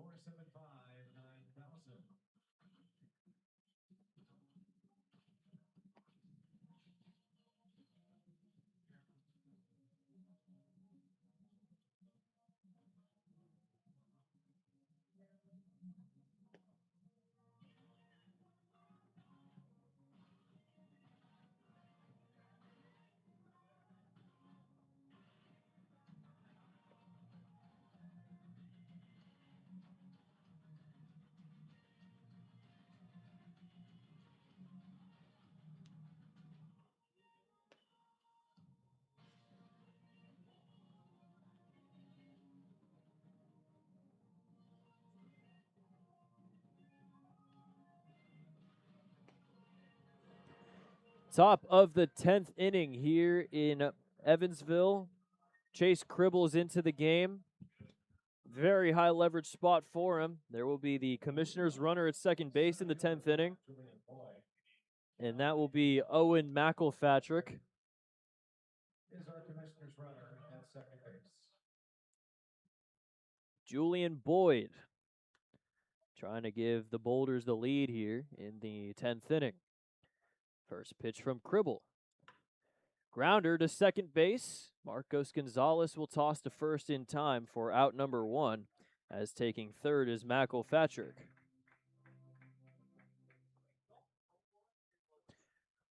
So to the top of the order we go. Santino Rosso up for the 6th time today. The shortstop, 22, Santino Rosso.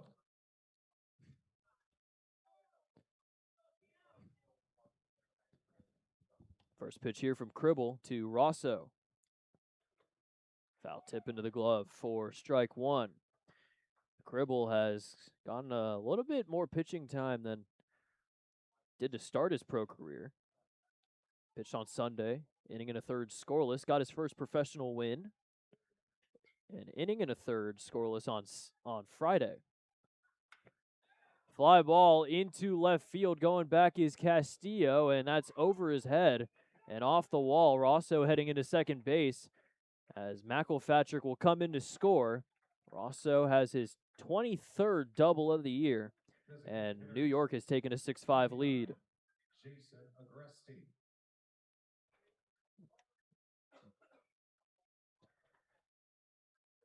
Third hit of the day for Santino Rosso. 10th three-hit game of the season. And now Cribble will face a righty in Agresti.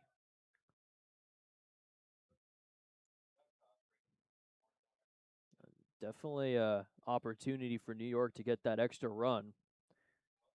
A 7th run in scoring position and a good hitter in Agresti, who still has not gotten a base hit yet. He's 0 for 5. First pitch missed for ball 1.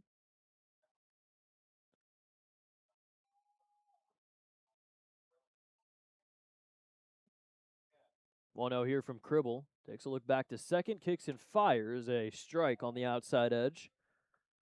Makes it 1-1. Agresti has 3 flyouts and 2 groundouts to third in his 5 ABs.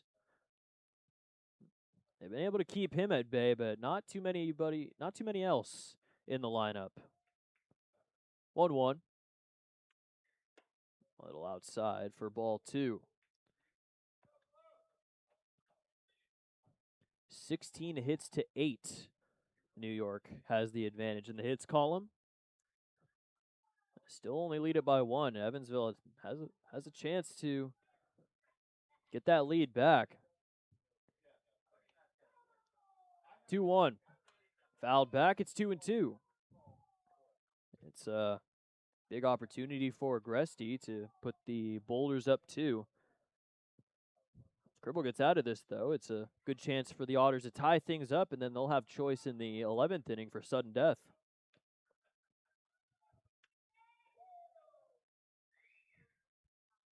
It's only been one sudden death game here at Bosse Field. Swung on and missed, strike 3. Agresti goes down swinging on the high fastball, and that's a big out number 2 for Cribble.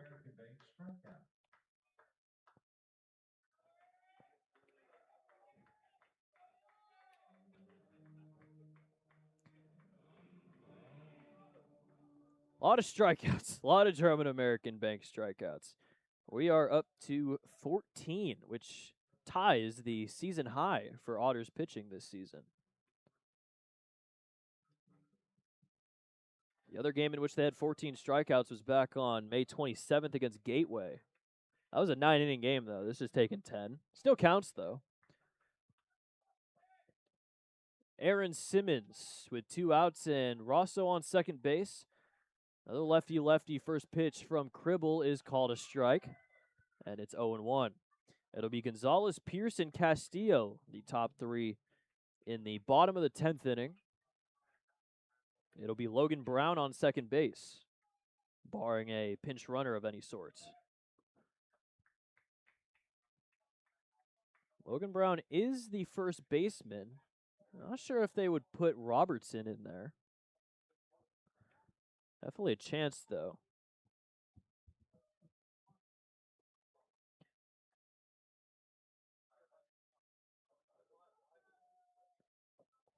One. That is called a strike. Inside, and it's 1-2. Be a huge opportunity for the Otters in the bottom of the 10th if they just need to get that run home from second to keep things tied up.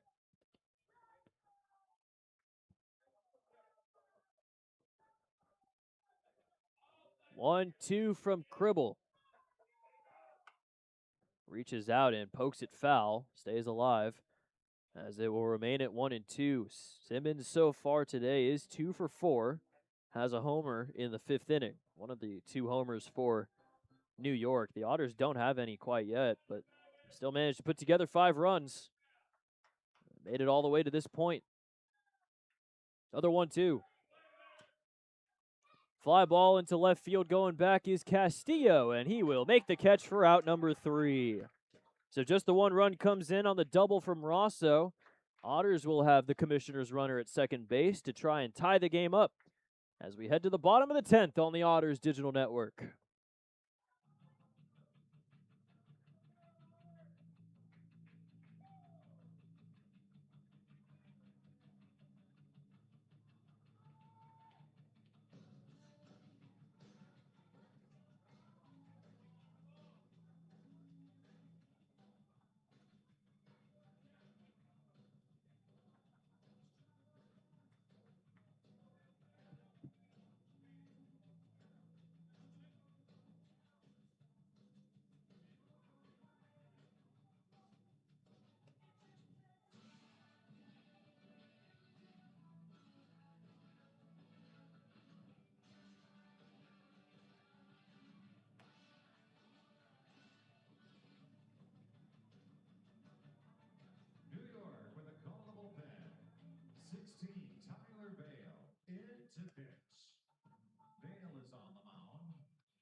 pitcher catcher battery, powered by the Answer Auto Repair East. 2319 North Freedom Road, 812-475-9000. Tell them. Same for the Otters, it's you. Bottom of the 10th. New pitcher into the game for New York is Tyler Vale, former Evansville Otter. He has a 6.23 ERA in 21 2/3 innings. The usual closer for New York. He has 7 saves on the year, but he does not come in a save situation in the bottom of the 10th. He comes in trying to give the Boulders the win. It will be Blake Robertson at second base, running for Logan Brown. So they are going to make the switch there. Robertson in the 11th, most likely going to play first if the Otters end up choosing to play defense. So Robertson represents the tying run. Marcos Gonzalez leads off. It's Gonzalez, it's Pierce, it's Castillo against Vale. Otters fans who have been here for a while know a lot about Tyler Vale. He was with the team in 2018, 2019, 2021, and 2023. Ended up leaving the squad, going to New York, and has been there ever since. Was also with Evansville 2015 and 2016, and is very high up in the leaderboards in terms of Otters history. Second most strikeouts. Bunt showed, and it's a foul tip into the glove for strike one. I think it's Agresti behind the plate now as Jimmy Keenan got taken out of the game. 0-1. Outside.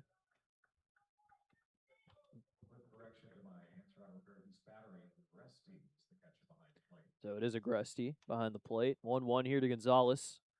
With Robertson at second base. I'm just trying to hit anything opposite field to advance him to third. 1-1. Swing and a miss, and it's 1-2.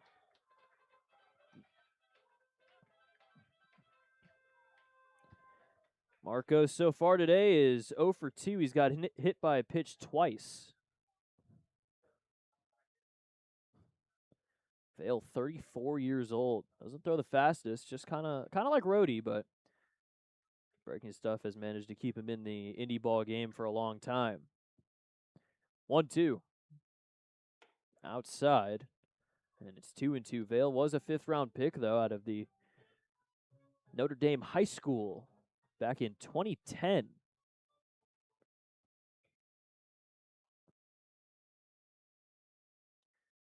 Two. Outside for ball 3. Walk puts 2 on for Dennis Pierce. Dennis Pierce had the big hit on Sunday. Double that brought in Ponder gave the Otters a 5-4 lead. Gonzalez, though, has already struck out twice. Just needs to try and take one outside for ball 4. And he does just that. Gonzalez with the walk. And now he represents the go-ahead run in the 10th inning. Dennis Pierce. It's up to him now. Try and bring in that tying run. Designated hitter, number 10, Dennis Pierce.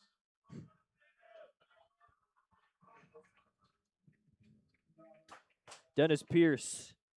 Does he have another moment in him? Did it on the road. First pitch. Shows bunt. That one's off the glove of Agresti. Taking third is Robertson, and going to second is Gonzalez. Passed ball will advance both runners.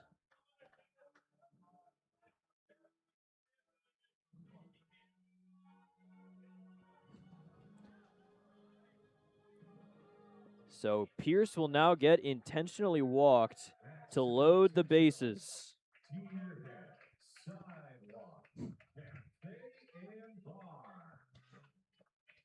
I get the intentional walk, but I'm not sure if you want to face LG Castillo today. He's 3 for 4.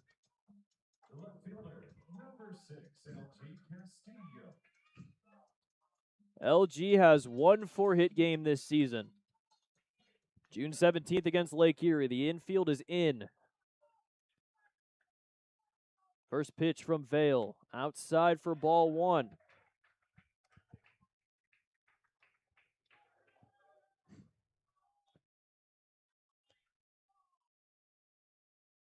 Two-run double, couple singles for LG today. 1-0. Outside for ball 2. Nowhere to put him. Walk brings in the tying run. And quickly, Mark Reardons runs out to the mound to join the mound visit with Vale. In a bad pitcher's count, 2-0. Vale in a rough spot here. Bases loaded, nobody out. Boulders still up 1. But with the infield in and LG having the day he's having, Otters have as good of a chance as any to win this game.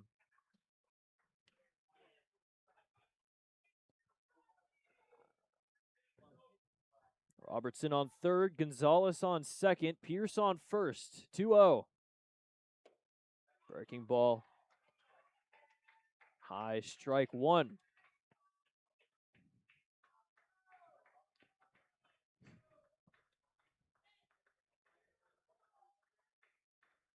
Two one from Vale.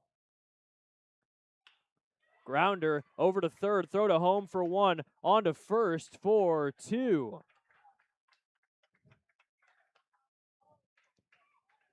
5-2-3 double play.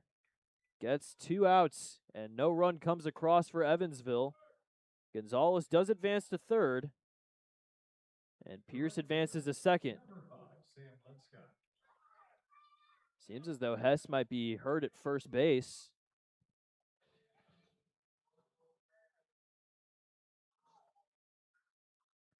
The 5-2-3 puts Vale in a much better situation here. The Otters, though, a lot of good 2-out hitting.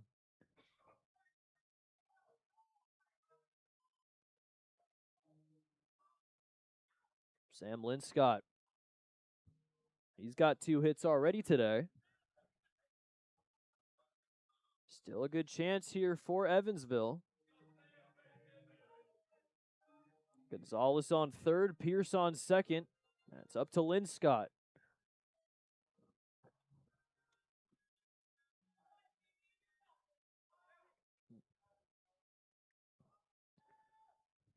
Has an RBI single already in the 6th inning.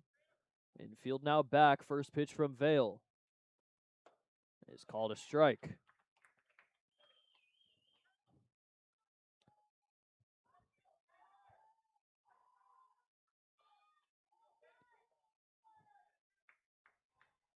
Vale and out away from finishing things here for New York. Outside, it's 1-1. 2 singles, couple of pop outs to the infield as well for Linscott. Pretty big gap in between first and second base. 1-1. Outside for ball 2. A walk loads the bases here for Dre Dirksen. Already seen a walk and an intentional walk. Resulted in both runners on here. 2-1. That is into left field and down for a base hit. The tying run comes in. Stopping at third is Pierce. Sam Linscott keeps the game tied up at 6 here in the bottom of the 10th inning.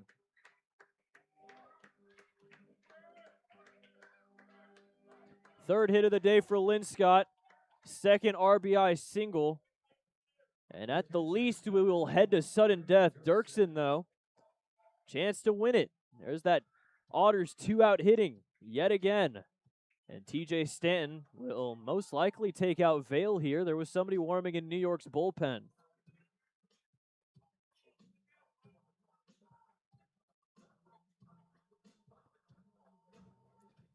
So the Otters find a way as Vale is out. We'll be right back. 6-6. Don't go anywhere.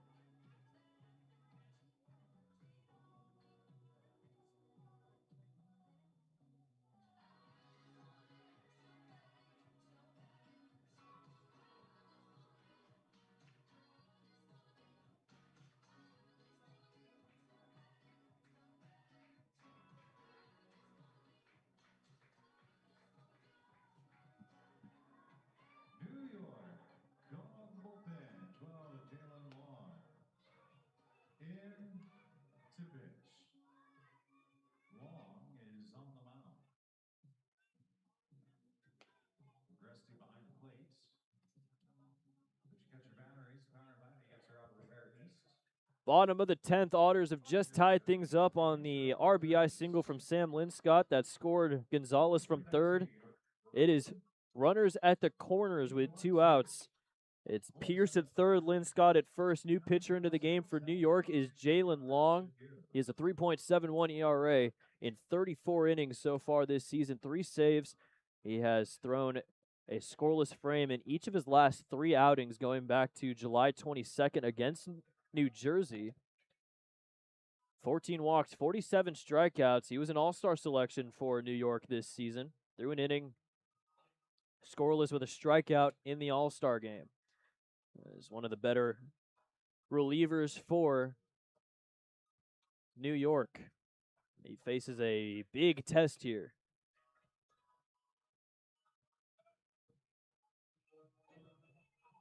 No room for error. You either get this out or the game's over. Dirksen, 0 for 4. Could be due for a hit. We've seen him already join in on the 2-out hitting back in Mississippi.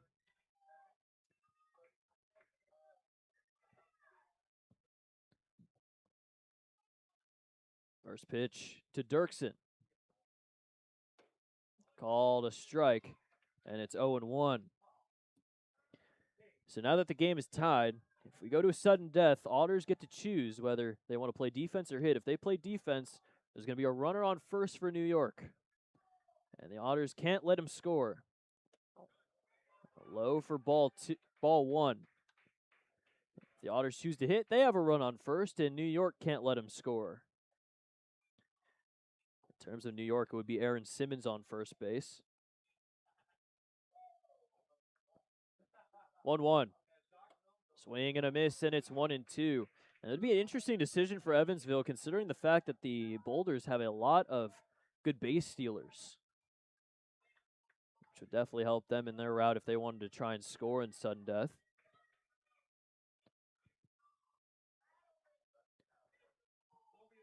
Dirksen trying to be the hero. Doesn't want things to go to sudden death. 1-2 here from Long. Swing and a miss, and that's strike 3.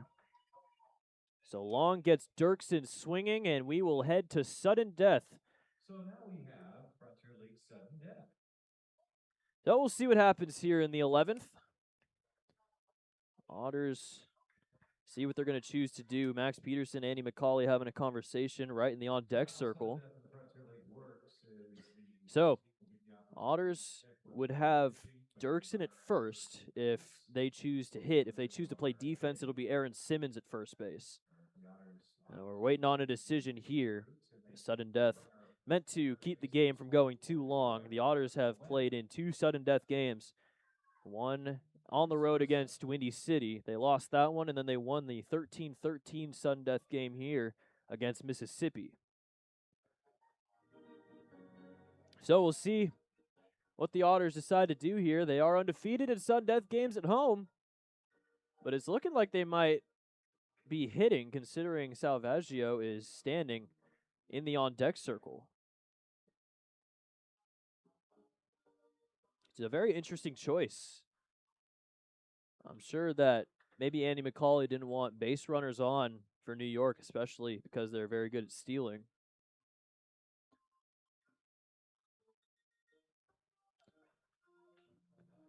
We have a motion from the umpires. That the Otters are going to swing.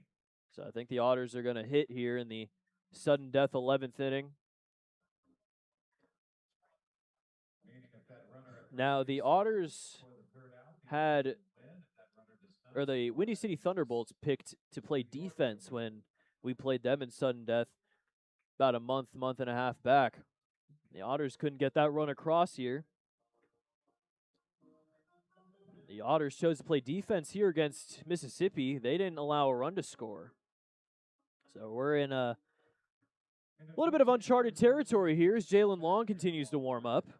It will be Salvaggio, Ponder, and Quitzer, with Dre Dirksen on first base. Mark Black is the only guy that is still left. Wonder if they're going to put him in. Might as well. You got to put everybody in you can, since there's nothing further after this. So we'll see who heads over to first base.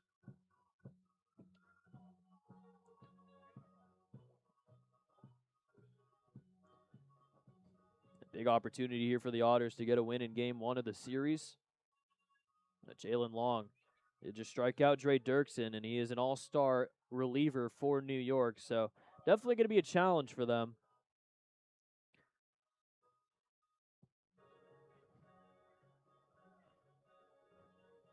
Jalen Long was with Southern his last collegiate season in 2023. Since then, he's been with New Jersey a couple of years, then with Tri-City, and now here with New York. So he's been in kind of that New York, New Jersey area for his entire professional career. Last season with New Jersey, he had a 2.51 ERA in 61 innings. Then went to Tri-City, had a 1.04 ERA, only in 8.2 innings, but he was a Frontier League All-Star selection last year as well. So it will be Dirksen coming out to run here in the 11th. TJ Salvaggio. Try to bring him in here. Possibly a bunt attempt could be in play. Otters definitely a bunting team. Seems like New York knows that, though, as they have the third baseman McClure in up on the grass. Bunt showed. It's called a strike. Fastball at 92.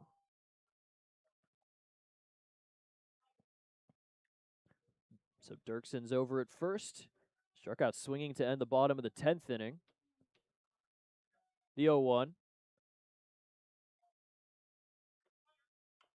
Drops the bunt down over to Long. Long will flip on to first in time for out number 1. Advancing to second is Dirksen, and he moves into scoring position.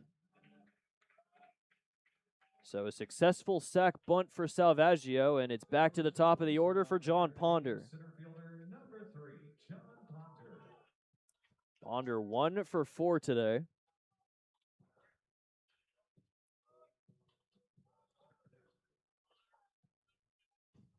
Doubled in the first inning, led off the bottom of the first with a double, came around to score that first run for Evansville. And here we are, 3 hours, 20 minutes later in the 11th inning. First pitch from Long.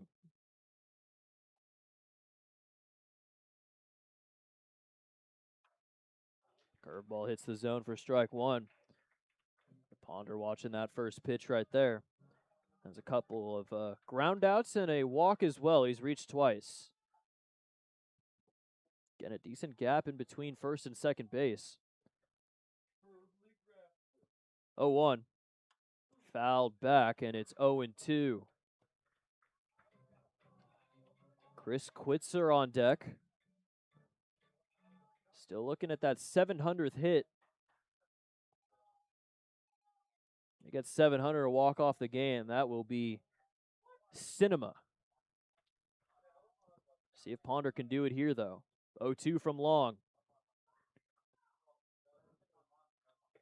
Inside. Great take from Ponder, as that's ball one.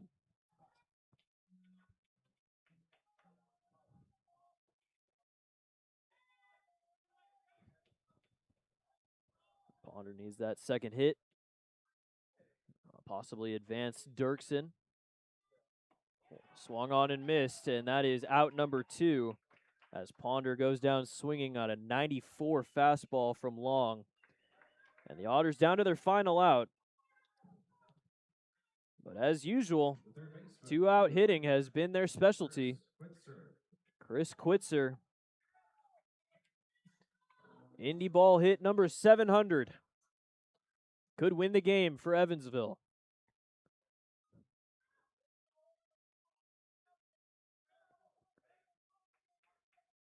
First pitch from Long.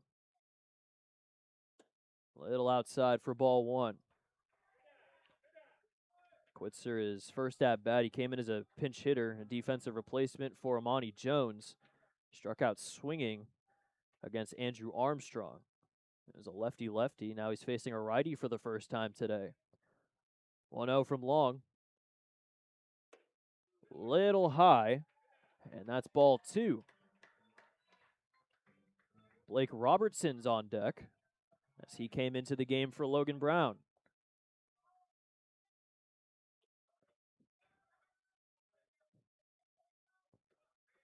Two-0. That is low for ball 3. Quitzer looking to make a huge first impression with his new club. Hasn't gotten a pitch to hit quite yet.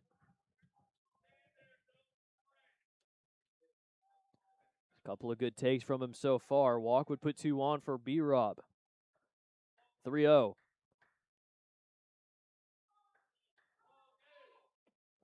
Curveball flies into the zone for strike 1. Taking all the way was Quitzer. Needs a good pitch to hit here. 3-1. Swing and a miss. And it's 3-2. Otters down to their last strike here in sudden death.